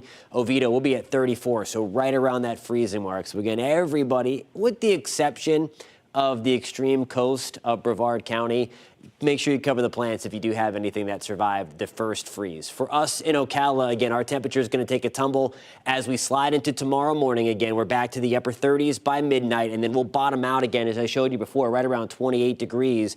Nice rebound. We'll do it all again, though. We'll get back into the lower 30s by the time you wake up on Wednesday morning. High temperatures tomorrow afternoon. Nice rebound, still way below where we should be. Average highs this time of the year have now climbed into the upper 70s, so we're running about 15-ish degrees below where we should be. That'll put us in the upper 50s in Daytona Beach. Mico, good evening.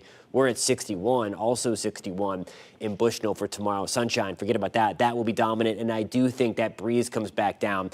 Latest drought numbers, again, we get these numbers every single day. That colorful map, we don't like it when it's colorful, but that's the one that we get every single Thursday. But just to show you where we've gone from yesterday to today, it's the little number here. So not a gigantic jump, but what's making today's droughts or today's fire threat so bad is because the air itself is dry. This is about the moisture that's in the soil right now. Higher the number, the bigger the opportunity for fires to start and spread. So we are way into that danger zone, of course. 62 degrees tomorrow. Quick warm-up coming our way. Again, a chilly start also on Wednesday, but there's the climb by Wednesday afternoon. We're back to the mid-70s.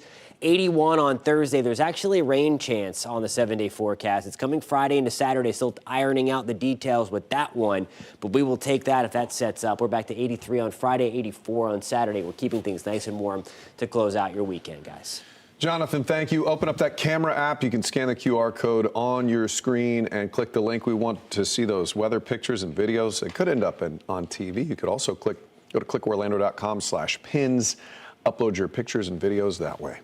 Still to come, pre-check disruption. The latest on flight cancellations and TSA issues that could affect your travel plans, plus a trooper blinded by his own pepper spray. In minutes, the video showing a traffic stop turned scuffle on I-95. Your Monday evening traffic alert. Got a new one for you in southbound portion of I-95. So as you're headed southbound tonight, there'll be some other ones overnight throughout the week, but Southbound 95 approaching Malabar. Your ramps will be closed overnight. You need to make sure you're paying attention and following the detour. They're going to push you down towards Fisk. Outside of that, 528 will see those normal lane closures out by the airport, also down by the attractions area. Heavy lane closures as you're headed westbound overnight, approaching the Champions Gate area. And then, of course, the stuff that we're used to along I-4 between the Florida Turnpike and down towards 528. I'm Trooper Steve with your News 6 traffic alert. Drive safely, and I'll catch you in the morning. Here's a live look at downtown Orlando from our Light Orlando Delivering Hope camera. You're watching News 6 at 5. Looks great out there. We'll be right back.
Let's take you for a live look inside Orlando International Airport. I bet you're jealous of them right now. This is where travelers with TSA PreCheck may be wondering if the line is actually open. So it does look like there are people in the PreCheck line right now. But you'll remember the Department of Homeland Security backtracked on its announcement suspending the TSA PreCheck program. Chris Van Cleve is taking a look at the back and forth sparked by the partial government shutdown.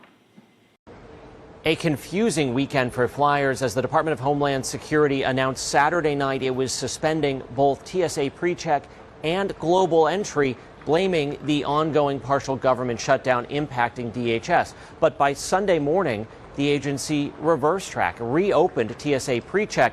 The announcement to shut it down came as a surprise to airlines and the entire aviation industry. There was substantial pushback. TSA PreCheck now back open. The agency saying any staffing issues will be addressed case by case, airport by airport. Now, initially, sources told CBS News that Global Entry, which is expedited customs back into the U.S., would also reopen, and we have reports that it did at some airports across the country. DHS now saying definitively Global Entry is suspended due to the shutdown. What does that mean for flyers? It means if you're coming back into the U.S. during the shutdown now, you need to at least prepare for the possibility of much longer lines going through customs. There is a mobile passport app that you can download for your phone that may save you some time, but still lingering uncertainty as to what exactly the impacts will be as this shutdown continues. There does not appear to be an imminent end to this shutdown. TSA officers working without pay. Essentially, they will get a partial paycheck this week, and then they won't get paid again until the shutdown is resolved. Chris Van Cleve, CBS News, Phoenix.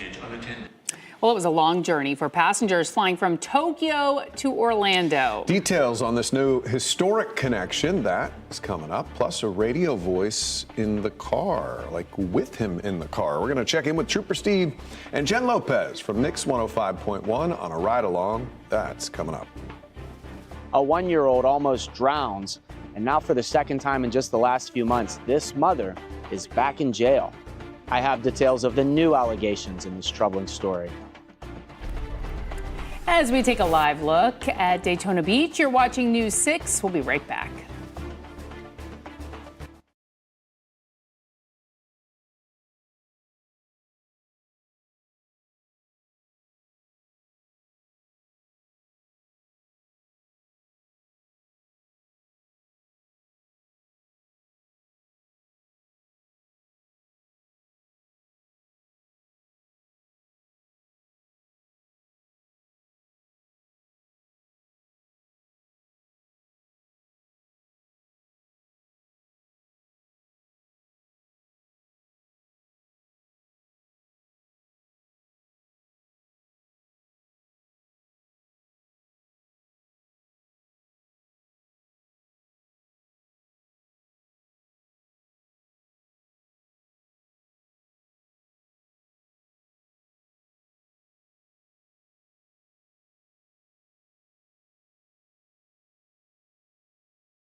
Glad you're with us. I'm Lisa Bell. I'm Matt Austin. You're watching News 6 at 5. We are following several top stories for you right now. All day we've been monitoring a brush fire in Volusia County. Yeah, this is happening just west of the Mosaic subdivision, just off LPGA Boulevard. Volusia County Rescue says this fire has now grown to about 100 acres. They say first responders are going door to door in nearby neighborhoods right now to evacuate homes.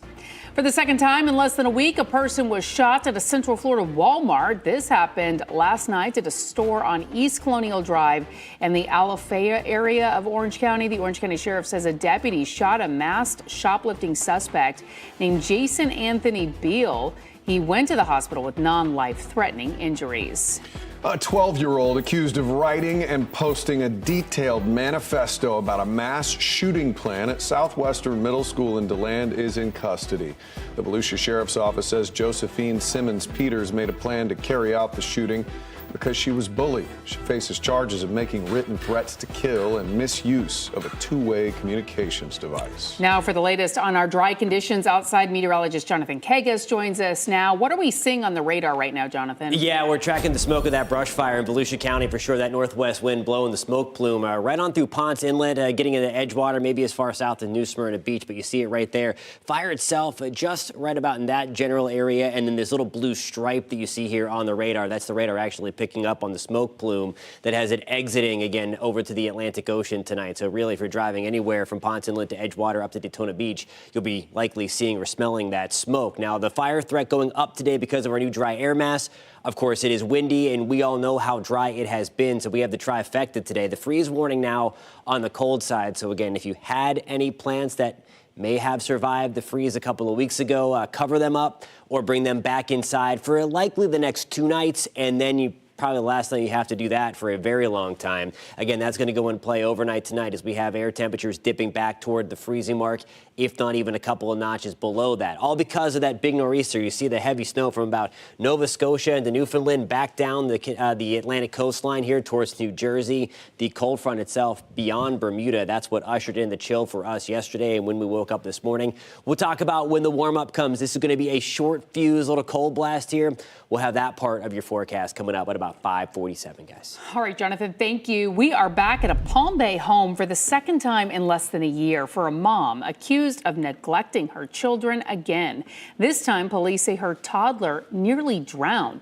Last September, we told you about allegations of 6 small children locked in rooms at a filthy house that shocked the Brevard County community. Now, your Palm Bay community correspondent James Sparvero found out the mother of those kids was watching them when tragedy nearly struck.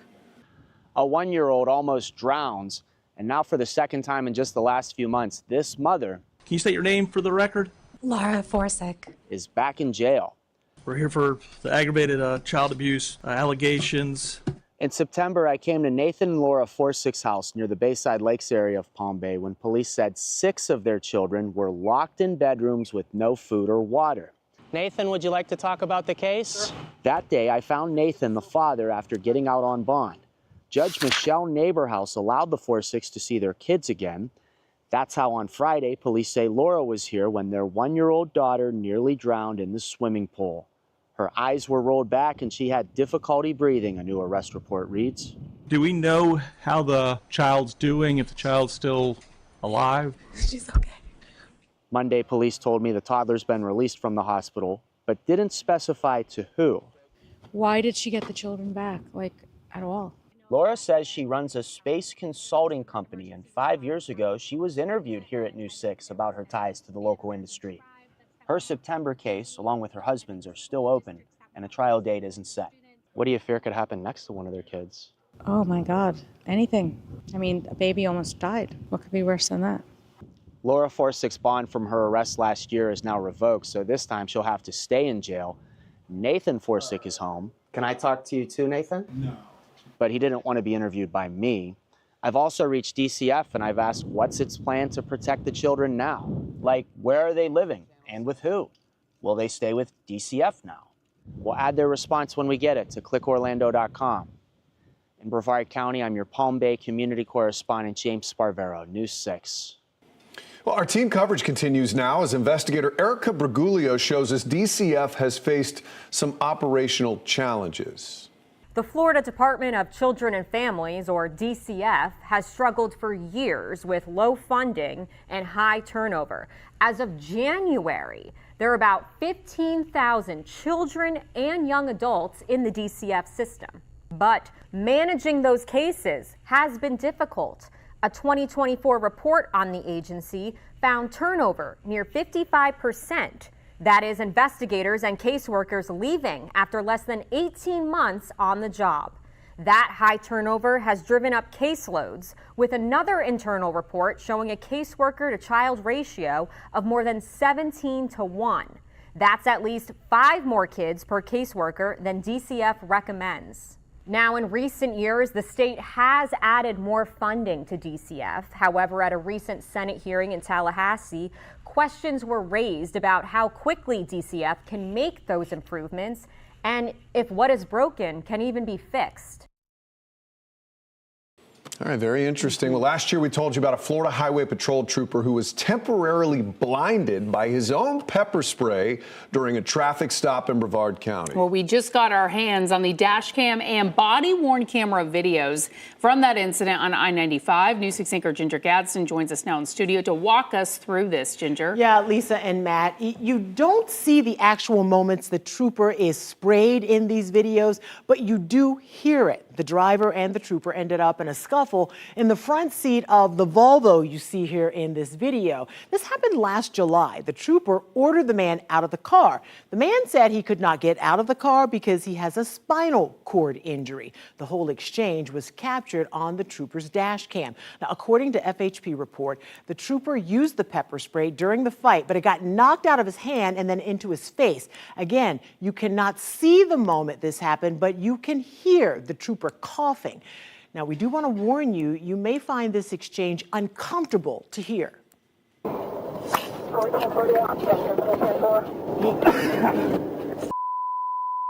let me get out, man. Why you spraying me through? I can't believe you doing like this. Yo, let me get out. Yo, sir. Oh, no. Hey, yo, you going to let me get out? Oh, my God, yo. Oh, my God. Yo, let me get out, boy. Yo, let me get out. Hey, Bob. Bob. Hey, Bob.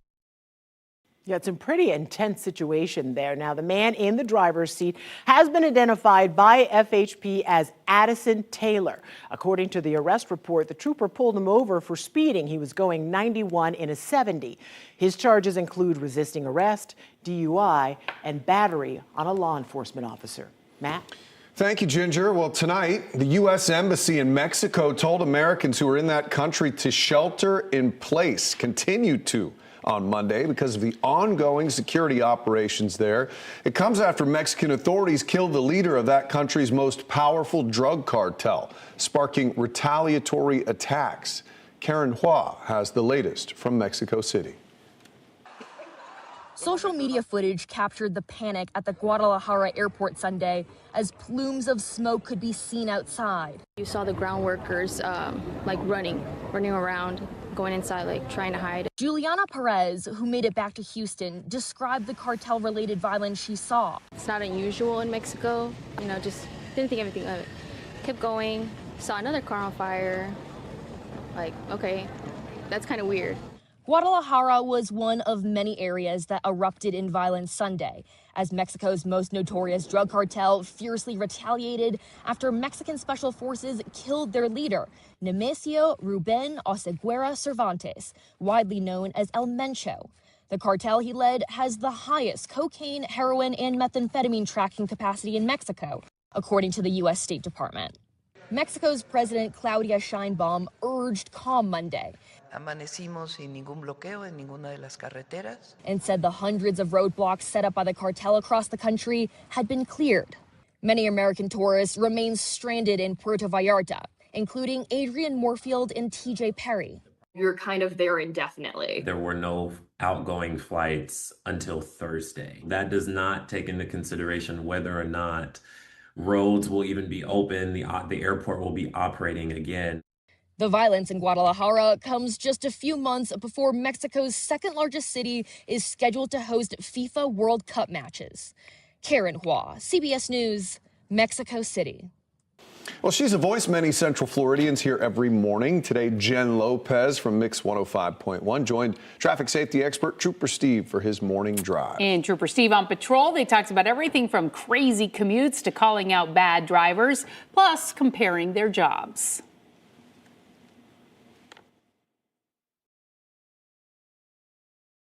So you're looking for where in Central Florida to live. Yeah. That's what you currently have. How's the job? How's the radio world going? The radio world is it awesome. as crazy as news is right now? Fantastic. Because we're moving at 100 miles an hour. I don't have to talk about heavy stuff like you guys. Okay. So that's wonderful for me. Because I am like one of those emotional people, wear my heart on my sleeve. And like, if any, like, there's certain stories that, thank goodness I'm not in the news, because they have me in a chokehold and I can't even discuss it. I can't. Well, so hats off to you guys. So we've included the entire chat in this web story on clickorlando.com. Hit the road with Trooper Steve on patrol weekdays at 8 a.m. to 8 p.m. on the News 6 Plus streaming app for your smart TV or clickorlando.com. All right, we want to get out to our Alex Cook, who is live at a press conference on that brush fire in Volusia County. Let's go ahead and listen in. This afternoon, we're in Daytona Beach in the Bayberry and Mosaic neighborhoods for a 100-plus acre brush fire. This brush fire started at approximately 8:17 this morning and has spread from its original acreage to 100-plus acres. Our partners with the Florida Forest Service are currently calling it approximately 25% contained at this time. To assist in the efforts, we have agencies from Daytona Beach Police Department, Fire Department, Volusia County Sheriffs, and Flagler County Fire Flight, who is doing aerial drops onto the fire. The Florida Forest Service has plowed lines around the fires on the west side of the homes that are in the Mosaic neighborhood. We have evacuated over 80 homes just for precaution to make sure that our residents are safe. We have multiple units deployed behind all of the homes, and we have units from the Florida Forest Service in the woods plowing additional lines. As we've seen recently in the news, we're facing severe fire weather conditions, which with dry conditions and high winds are helping these fires grow massively. At this time, I'm available to answer any questions that you may have. Any sense how it started? We don't know at this time how it started, but this morning it started in the northwest area from where we stand now, and through shifting winds, it has altered course to arrive in the backside of the homes. Chief, I understand that this fire that's threatening the subdivision right now is a spot over from the original fire? That is correct. So the fire this morning, it was contained about 25% at that time, and when it entered into a heavily wooded swamp area where the bulldozers couldn't get to, and with the shifting winds, it moved to its present position. For the families that have had to evacuate, what would you tell them, and what sort of the timeline at this point that they might be able to return home?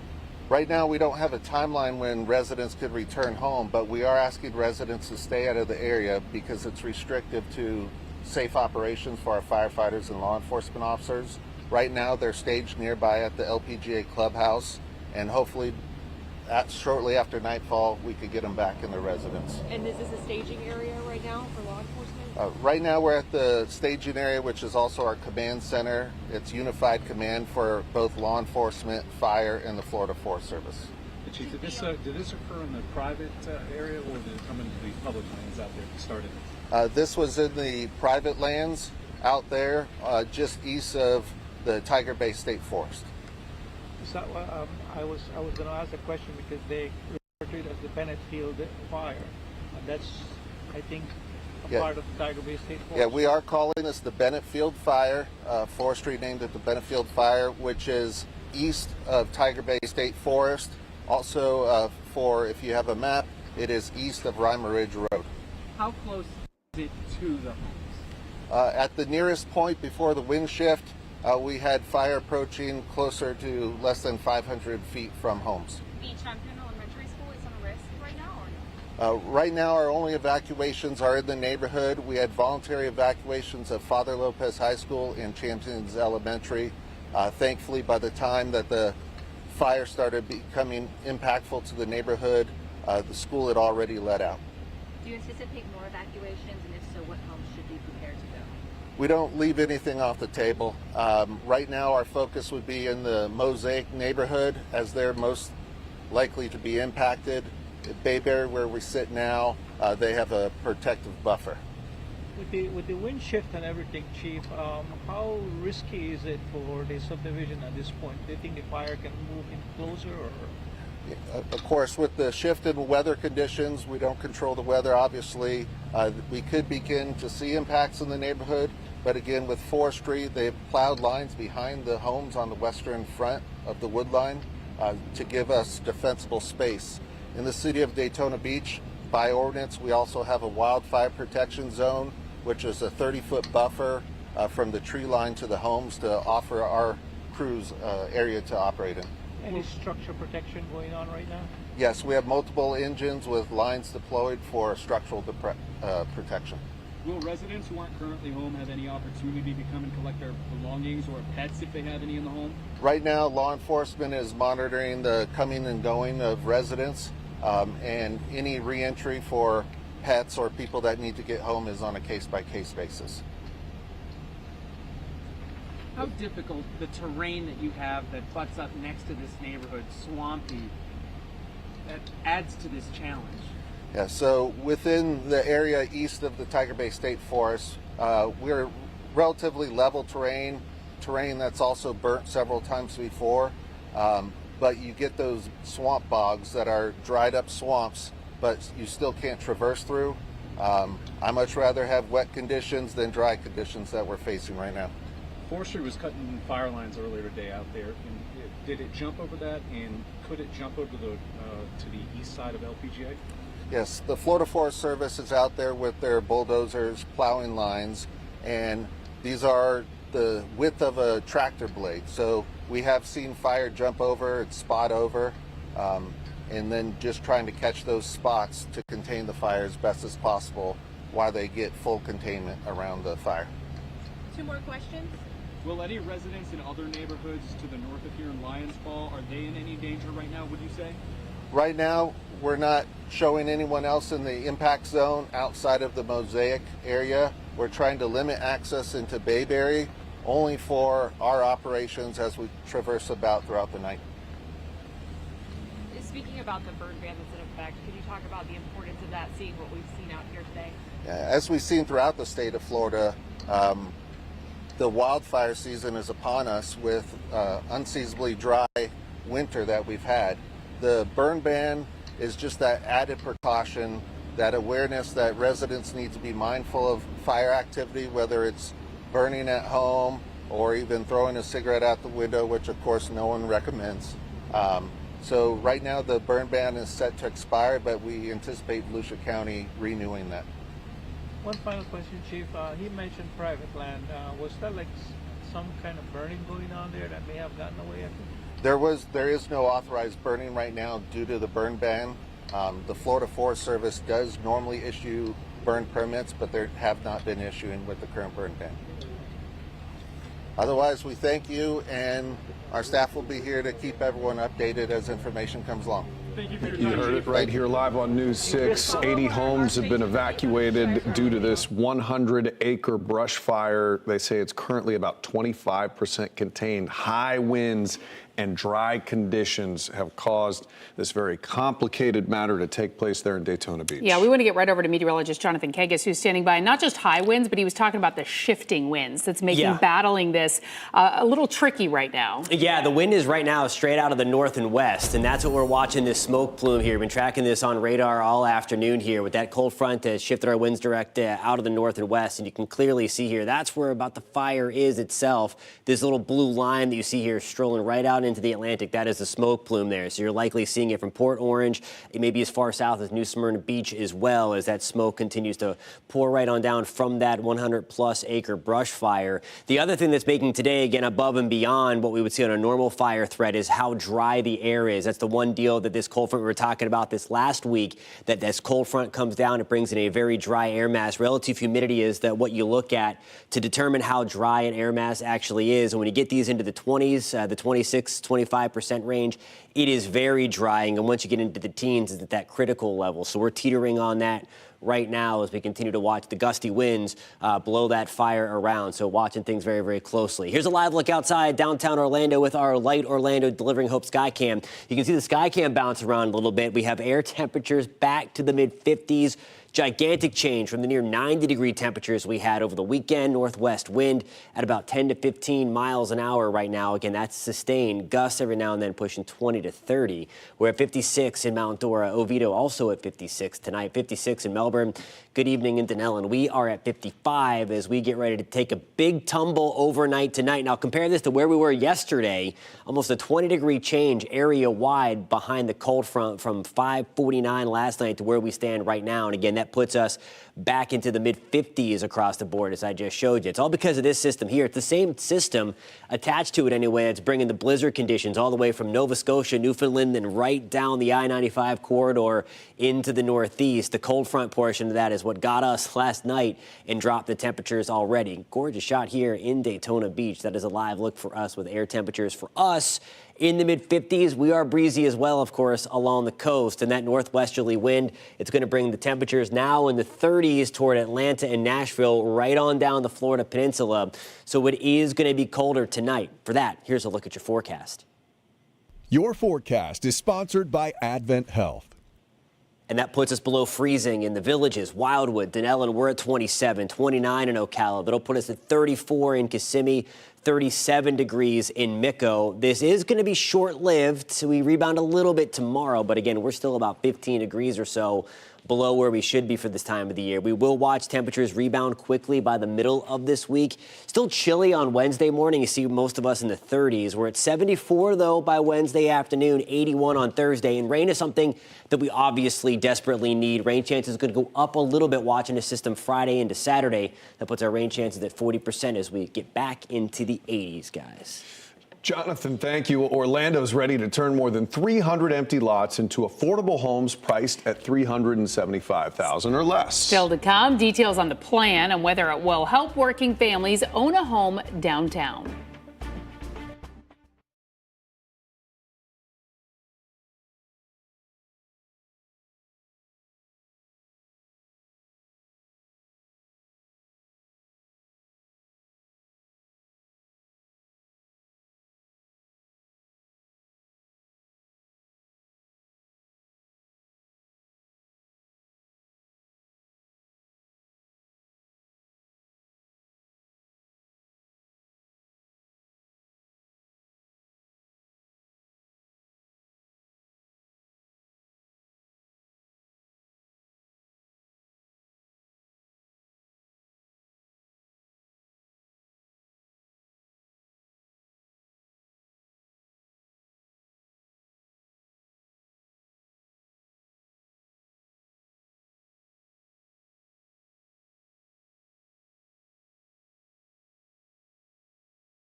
It is a new plan from the city of Orlando to turn more than 300 empty properties downtown into single-family homes. City leaders are calling it a path to affordable home ownership.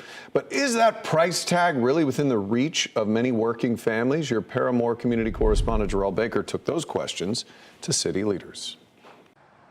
You can find hundreds of vacant lots around Paramore just sitting there. So these lots have been for over a decade. This isn't something new. But what is new is a plan to turn more than 300 vacant private lots in the Community Redevelopment Agency's area into single-family homes working people can afford. I want to make sure that, there's a stake in the game. There's more ownership opportunities. For me, bridging a long-time wealth gap. With the Unlock Open Door program, buyers could get $45,000 in down payment assistance and an extra $10,000 for first responders. Builders could get a 100% rebate on impact fees or building permit fees for creating a minimum 1,200 square foot home and selling it for $375,000 or less. To live in a single family home in the downtown of any core, I don't think you're going to get a $300,000 home. I don't even think you can get a condo in that price range. So this is an opportunity. You have to live in the home as your primary residence for at least 5 years. In Orange County, Jarrell Baker, News 6. And this just in, Orlando city leaders put that proposal to a vote earlier this afternoon, and it passed unanimously. Ginger Gadsden is in the newsroom with what we are working on for News 6 at 6. Lisa and Matt, evacuations are underway in Daytona Beach as fire officials say crews continue to battle a 100-acre brush fire. All this as the drought here in Central Florida continues. We have team coverage on the scene. We'll talk about that final next. commands leading up to a deputy. And this is a live look at downtown Orlando. This is the airport. This is from our Light Orlando Delivering Hope camera. You're watching News 6. We'll be right back.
Storms in the Northeast causing headaches for travelers here in Central Florida. Yeah, it's frustrating just because when you're going away on vacation, once you get towards the end, you're kind of like, all right, I'm ready to go home, have my things. A look at the winter weather around the country and here at home. Plus, it's happened again. A man accused of shoplifting from a Walmart shot by law enforcement. The shocking details we're learning about the man recovering after this latest shooting.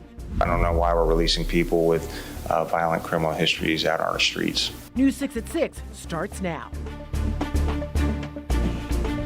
Well, that cold and dry weather is rearing its head tonight as a brush fire breaks out near homes in Daytona Beach. Meanwhile, a snowstorm in the north is causing issues for travelers in Central Florida. Now, to put things in perspective, this is what some folks are dealing with up north. Looks pretty nasty. This is video of Brooklyn, New York, as that snow was coming down earlier today. Yeah, now just a few miles away, this is what Newark International Airport looked like in New Jersey. Travelers were left stranded after flights were canceled, with some even saying they slept at the airport. So let's take a look at what it looks like right now. This is the misery map you're about to see, at least we hope so, where we show you all the things lit up in red, and it's happening up to the north. It's appropriately named.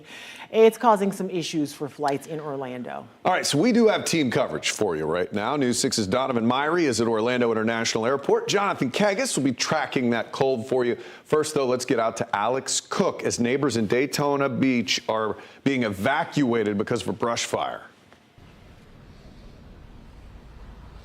That's right. Just a few minutes ago, the Daytona fire chief told us that they evacuated 80 homes here in the Mosaic neighborhood in Daytona Beach. They said that the fire is over 100 acres at this point and about 25% contained. Let's take a look at some video that I shot earlier. We saw helicopters dropping water on the fires. The fire chief also said that the Forest Service has been out here digging trenches in the forest to try to keep it from getting closer to those houses. And fire officials say the real challenge is the weather. Let's hear what the chief said to us just a few minutes ago. With the shift in weather conditions, we don't control the weather, obviously. We could begin to see impacts in the neighborhood, but again, with forestry, they've plowed lines behind the homes on the western front of the wood line to give us defensible space. In the city of Daytona Beach, by ordinance, we also have a wildfire protection zone, which is a 30-foot buffer from the tree line to the homes to offer our crews area to operate in. So the chief says the big challenge and the reason that this fire was able to grow so well is because of this dry weather and wind that we're having. To hear more about that, let's talk to Jonathan Kagis about what the weather's looking like going forward. Jonathan? Yeah, the good news is once we get into tomorrow anyway, the winds should start to back off a little bit, but the air mass is still going to be just as dry. We've been tracking the smoke plume for the last hours now. Fire hanging out right about in through here. The blue on your screen working its way across the screen from that northwest wind kind of blowing through Ponce Inlet, Islesboro, Port Orange. So if you're smelling smoke, seeing smoke, that is because of the brush fire just upwind. Of course, the breeze today not helping matters much. You've heard it several times today. The breeze out of the north and west gusting through Volusia County at about 20 miles an hour, and that's that erratic motion again that's helping to push that fire along. So watching this closely, it will stay breezy for the next couple of hours. I'm optimistic, though, that once we get into tomorrow morning, we will gradually start to see that breeze subside. As that breeze subsides, though, the temperature is going to drop, so this really dry and really cold air mass not going to help matters much. And again, that freeze warning in play for just about everybody except this very small sliver there right along the Brevard coastline. This is when you protect the plants. Again, bring them in if you leave them potted, and you can just bring them in, or cover them if you have anything else that may have survived the freeze from a couple of weeks ago. That is few and far between, but nonetheless, that's what the freeze warning means. It is going to be cold tomorrow. We'll talk about how cold it is in your neighborhood coming up at about 6:17, guys. Yeah, nothing at my house survived All that brown. last freeze. It is wild, yeah. dead as a doornail. Well, this weather right here causing headaches for travelers who are trying to get back home. Yeah, now we're taking a look at how things are going at Orlando International Airport. News 6 investigator Donovan Myrie is live at MCO tonight. And Donovan, what are you seeing out there? You know, Matt and Ginger, the misery map, I still can't get over you guys saying about that. So I'm here at MCO, and let's call this the calm before the storm, even though the storm is already gone, okay? Nationwide, thousands of flights have been canceled, stranding thousands of people. Now, here at MCO, the Arrivals and Departures Board showed lots of those canceled flights. We counted about 200 on MCO's website since 5 a.m. this morning, or 5 a.m. today. One passenger I spoke with spent last week at Disney with his family. His wife and his son were able to get out on a flight yesterday. He, however, is not flying out until later tonight. When I checked in to my flight, they said, "You are not on that flight. We'll see you tomorrow." My parents are like, "When are you coming home?" That's a great question. That's a good question. Yes, hopefully tomorrow.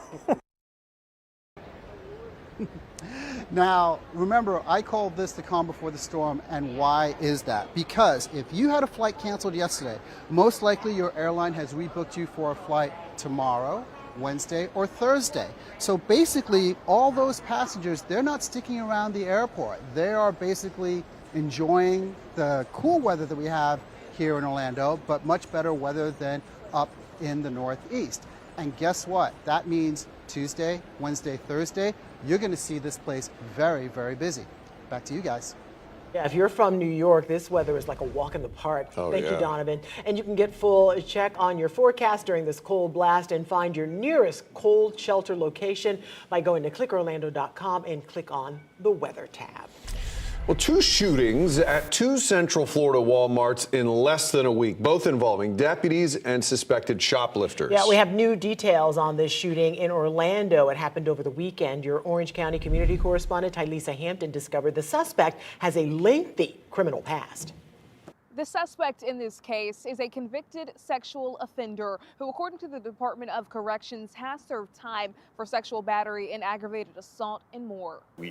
Clearly, the deputy is saying, "Don't reach, don't reach, don't reach." It was the final commands leading up to a deputy opening fire. Would you say everything that the deputy did was a part of protocol? Yeah, that's all part of the investigation. Sheriff John Mina explaining the chaotic moment Sunday night. Outside the Walmart on East Colonial near Alafaya, crime scene tape went up after Orange County deputies got a call of a man with a ski mask trying to steal from the store. The man had declared martial law, appeared to be armed with a knife, and also made comments about a gun, and then left the store. With a cart full of stolen items in hand, the sheriff says deputies told 48-year-old Jason Anthony Beal to stop. When he didn't, they used a taser, and when that did not stop him, the situation escalated. Shortly after that, our deputy can be heard saying, "Don't reach, don't reach, don't reach," 3 times, and then our deputy fires his service weapon at the suspect, striking him several times. Beal was arrested and taken to the hospital. He is expected to be okay. These 2 knives pictured were also found on the scene. He is facing 2 charges, but that only adds to his long criminal history. Records show just 2 weeks ago, Beal was released after an arrest in a 2025 stabbing. As life around the store goes back to normal, the sheriff is left with the question on if Beal should have been walking the streets in the first place. It's disappointing. I don't know why we're releasing people with violent criminal histories out on our streets. And no one inside that store was reportedly hurt. As for Bill, he will face those several charges, including robbery with a deadly weapon. Reporting for News 6, I'm Tylisa Hampton. All right, Tylisa, thank you. Like many retailers, Walmart has some strict rules about how its employees investigate and confront shoplifting or suspected shoplifters. Yeah, News 6 investigator Mike DeForest is digging into that part of the story. Mike, what are you learning about all of this? Well, Ginger, a Walmart spokesperson tells me that customer and associate safety is a top priority, but the company does not share specifics about security measures. However, I discovered that copies of Walmart's shoplifting policy were made public in lawsuits more than a decade ago.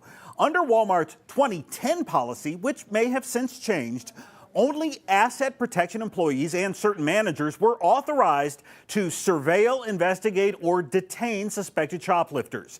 The policy required Walmart employees to, quote, put people first, saying the company's priority was to protect the physical well-being of suspects, customers, and employees. Now, those certain employees I just mentioned who are allowed to use reasonable force to detain a suspected shoplifter, but if a suspected shoplifter tries to flee, well, those employees were only allowed to pursue the person for approximately 10 feet.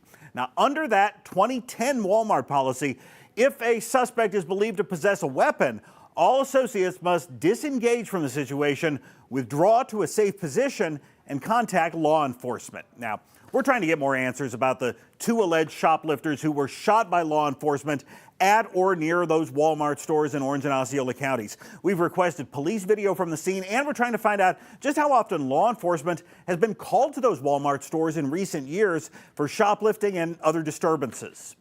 Reporting live in the newsroom, Mike DeForest, News 6.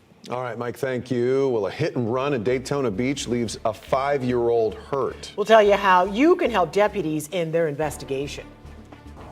A new era for this old mall. I'm Catherine Silver, your Seminole County community correspondent. For the first time, we're hearing directly from the new owners of the Seminole Town Center. Good evening. Ahead on the CBS Evening News. If you've seen those unsettling images from Mexico's drug war, we've got the latest developments in the violence across that country tonight after a shootout that killed a notorious cartel leader there. That's ahead on the CBS Evening News. This portion of the news is sponsored by Advent Health.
We're continuing to follow some breaking news tonight as more than 80 homes have been evacuated in Daytona Beach because of a brush fire there. This thing grew to more than 100 acres in the last few hours. It's near Mosaic Boulevard off LPGA Boulevard. We're going to continue to follow this story both on air and online for you. In Volusia County, deputies say they need your help finding 2 teens on an e-bike accused of hitting a 5-year-old and then taking off Saturday in Daytona Beach. Body cam shows a first responder explaining what they saw. Tire mark all down the side of his path. They ran over it and they left the scene. Deputies posted this picture on social media. A report says witnesses told investigators the 5-year-old was going toward the ocean when 2 teens on an e-bike hit him. They said one of the teens apologized and then took off. Deputies say the 5-year-old had to go to the hospital. He is expected, though, to be okay. Anyone with information is asked to call the Volusia Sheriff's Office at the number you see right there on your screen. Well, once thriving, but now largely vacant, the Seminole Town Center closed all but its anchor stores last year. Now a new plan is taking shape. Your Seminole County community correspondent, Catherine Silver, is the only reporter to talk to the team behind this major revitalization. I'd really like to see some more stores come back. I'm a shopper, and I hate it when they closed it down. I know the younger ones would rather have restaurants and probably game rooms and all that. Shoppers at the few anchor stores left at the Seminole Town Center have their ideas of what the new era for this old mall could look like. But what about the team that's the driving force behind this major revitalization project? Everybody wants to see this injection into the site, but it's very complicated. There's just a lot to do to make it happen. Jay Douglas is the managing director of the Ardent Companies, an Atlanta-based real estate firm that is moving the mall in a new direction entirely. This is where Costco will be, and it will be one of the biggest in Central Florida. When it opens in 2027, Ardent expects it'll bring 12,000 cars here daily. The type of consumer they bring in, putting Seminole Town Center as a stopping point within this trade area is huge for us. You could call Costco the kickoff of a major redevelopment. Douglas says from here, they'll work their way north through the 76-acre site. You know, it's hard to correct 30 years of a downward decline or a downward spiral on the mall. Everybody wants to see this injection into the site, but it's very complicated. There's just a lot to do to make it happen. Do you think when this project is all said and done, it will still be, quote unquote, a mall? I think it will be hard to consider this a mall when all is said and done. There is a movement towards a demalling and just bringing up, repositioning retail into what we know works now. It's shocking to me that Sanford or Seminole County really doesn't have that yet. You probably had the same question we did. What else after Costco? Ardent says there's a lot still in the works. In Seminole County, I'm Catherine Silver, News 6. All right, let's see if we can wrap this up because I have no more plants to die off. They're all dead. I'd be covering sticks tonight. Exactly. Meteorologist Jonathan Kegas joins us now. But if you have any plants that fortunately survived the first incident, cover them up tonight. Yeah, because tonight we'll get them if they're not protected for sure. As we get back down close to that freezing mark, some places will be below that. It was just Saturday afternoon that we were in the upper 80s for high temperatures. Now today in the mid to upper 50s at this hour. We're hanging around 54 in Mount Dora, 55 in Oviedo, Titusville. We are at 59. Certainly a shock. We were expecting that, though, with that strong cold front that came through yesterday. A little bit of rain with that one is expected, but nothing too crazy. Certainly not helping the drought much. Here's a live look outside Port Canaveral of Brevard County. That breeze is still evident. That breeze is adding insult to injury when it comes to not only how it feels outside, but for the firefighters working on some of the brush fires across Central Florida as well. We're back to the mid-50s at the port. The breeze at about 15 to 20 miles an hour. Now here's a look at your cold forecast. Sponsored by Strata Services. Okay, so this is going to be a short-lived one, but here's where we start tomorrow. Again, upper 20s for us in the Villages, Ocala, Denellen, we are at 27. 35 in Orlando, we're at 37 in Melbourne. Good evening in New Smyrna Beach. We are at 34, so again, make sure you protect the plants. Frost and freeze likely again tonight. High temperatures tomorrow, we rebound a little bit back to the low 60s across most of Central Florida. Sunshine will be dominant. The breeze also backing off a little bit, but our average high temperature in the mid-70s, we're running about 15-ish degrees below where we should be. If you like the stuff that we had over the weekend, though, it is coming back again. Short-lived little blast of cold. We're back to the mid-70s by Wednesday. We'll continue to keep that climb rolling right on through the weekend. A little bit of a tumble as we get on the other side of the upcoming weekend, though. You see towards the early part of the week, back to the upper 60s and lower 70s. Nonetheless, I don't think we're going back to the freeze mode. That little tumble, though, courtesy of a new system sliding through. This is going to work its way back towards Central Florida Friday into Saturday. Still some ironing out to do in terms of where a front stalls. Right now, we would love this model depiction here as the front pretty much stalls right over Central Florida and acts as a pathway to send some moisture towards us. If it stalls towards South Florida, most of that moisture then goes towards Lake Okeechobee and Miami, Fort Lauderdale. Selfishly, we want that right here. Half inch to an inch of rain going to be possible with this next system coming in Friday into Saturday, depending upon where, again, that front is going to stall out. So watching that closely and hoping for continued much-needed rain. Air temperatures on Wednesday morning falling into the upper 30s, so still a chilly morning on Thursday, but then mid-70s Wednesday afternoon, lower 80s on Thursday. There are those rain chances we talked about Friday into Saturday, and then we're also back to the mid-80s. So nothing like the freeze of a couple of weeks ago, guys. Glad to hear it. Thank you. Well, Ryan's here now with sports. Well, the champs received a hero's welcome in the Sunshine State. Yeah, guys, the Golden Boys getting the golden treatment in South Florida. We'll hear from the U.S. men's hockey team following their thrilling win over Canada in the gold medal game and growth opportunity. That's how Orlando City is looking at matters following their season-opening loss to Red Bull New York. We'll hear from one of the new guys just ahead.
Welcome back to News 6. For the U.S. men's hockey team, the party continues tonight in Miami. Thanks to the nor'easter, the team changed its itinerary.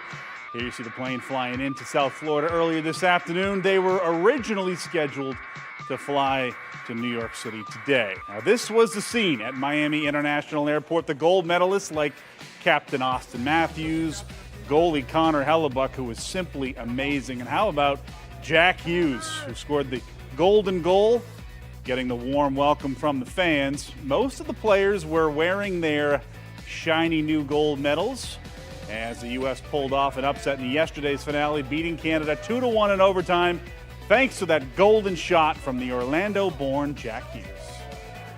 no sleep, obviously, and then, you know, we're enjoying it with our family, friends, you know, great celebration after the game, and then we had like a 4:30 bus to get on the flight to get here, so happy to be back in the U.S. now, and we're going to enjoy this for a few days. You know, it was the generation before me that paved the way for guys like myself and the rest of the guys on the team, and hopefully now winning this gold medal can pave the way for this next generation.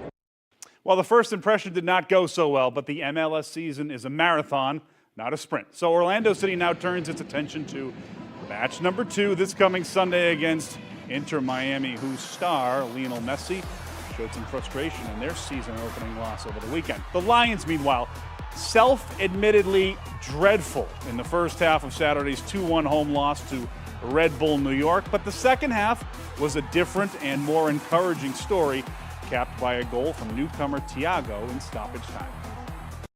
In the first half, they came out with more aggression, and in the second half, I think we came out with that aggression. And so I think it's just about figuring out how we can be on the front foot, especially at home against these teams for 90 plus. Orlando Magic will wrap up their Western swing tomorrow night against the LA Lakers. Clock is down to 4. He's got to hurry. Step back, jumper, bottom. Meanwhile, this was a scene last night against the Clippers. What a game by Desmond Bane. 36 points to lead the Magic. Paolo Banchero added 16, and the Clippers' game-winning attempt from beyond the arc was off the rim as Orlando hung on for their second win in 3 games on this Western trip. Super proud of this group. You know, last night we played a super emotional game, lost at the wire. A lot of guys played a lot of minutes, and we were able to turn the page fast and come and get a win on the road. You know, that's not easy to do. It says a lot about our group. Happy to get the win. Yeah, the UCF men will wrap up their Utah trip late tomorrow against 19th-ranked BYU. The Knights had to sweat it out Saturday at Utah, but all is well that ends well. A 73-71 win for UCF that improved their record to 19-7 overall and 8-6 in the Big 12. Here's the latest Associated Press Top 25 poll. Duke, the new number 1, followed by Arizona at 2, Michigan dropping to 3, Iowa State there at 4, and the Florida Gators have been red hot. They are all the way up to 7th in the country. So yeah, the reigning national champs could very well be heard from again in March and April. Yes, perhaps. they could. Getting right. interesting, Yes. Ryan. Thank you very much. Jonathan, how are we looking in the weather department? It is going to be cold tonight. That air mass is dry. Of course, 2 things that we don't want, either for comfort or wildfires. We're back to the low 60s, though, for high temperatures tomorrow. It's after that really cold night in the 20s and 30s again tonight. Still chilly on Wednesday morning, back in the upper 30s, but you see it there. This one is not going to last as long as our cold blast that pretty much killed all your plants 2 weeks ago. 81 on Thursday, back to the low to mid 80s, and you see those rain chances also going up. We desperately need that for sure as we get into the end of the weekend. Yeah, and speaking of which, we continue to follow some breaking news tonight as more than 80 homes have been evacuated in Daytona Beach because of a brush fire. This brush fire grew to more than 100 acres in the last few hours. It's near Mosaic Boulevard, road off of LPGA Boulevard. We're going to continue to follow this story and have more for you, of course, always online. Yes, we will. We'll have more news coming up at 9 o'clock on clickorlando.com and the News 6 Plus streaming app. All right, until then.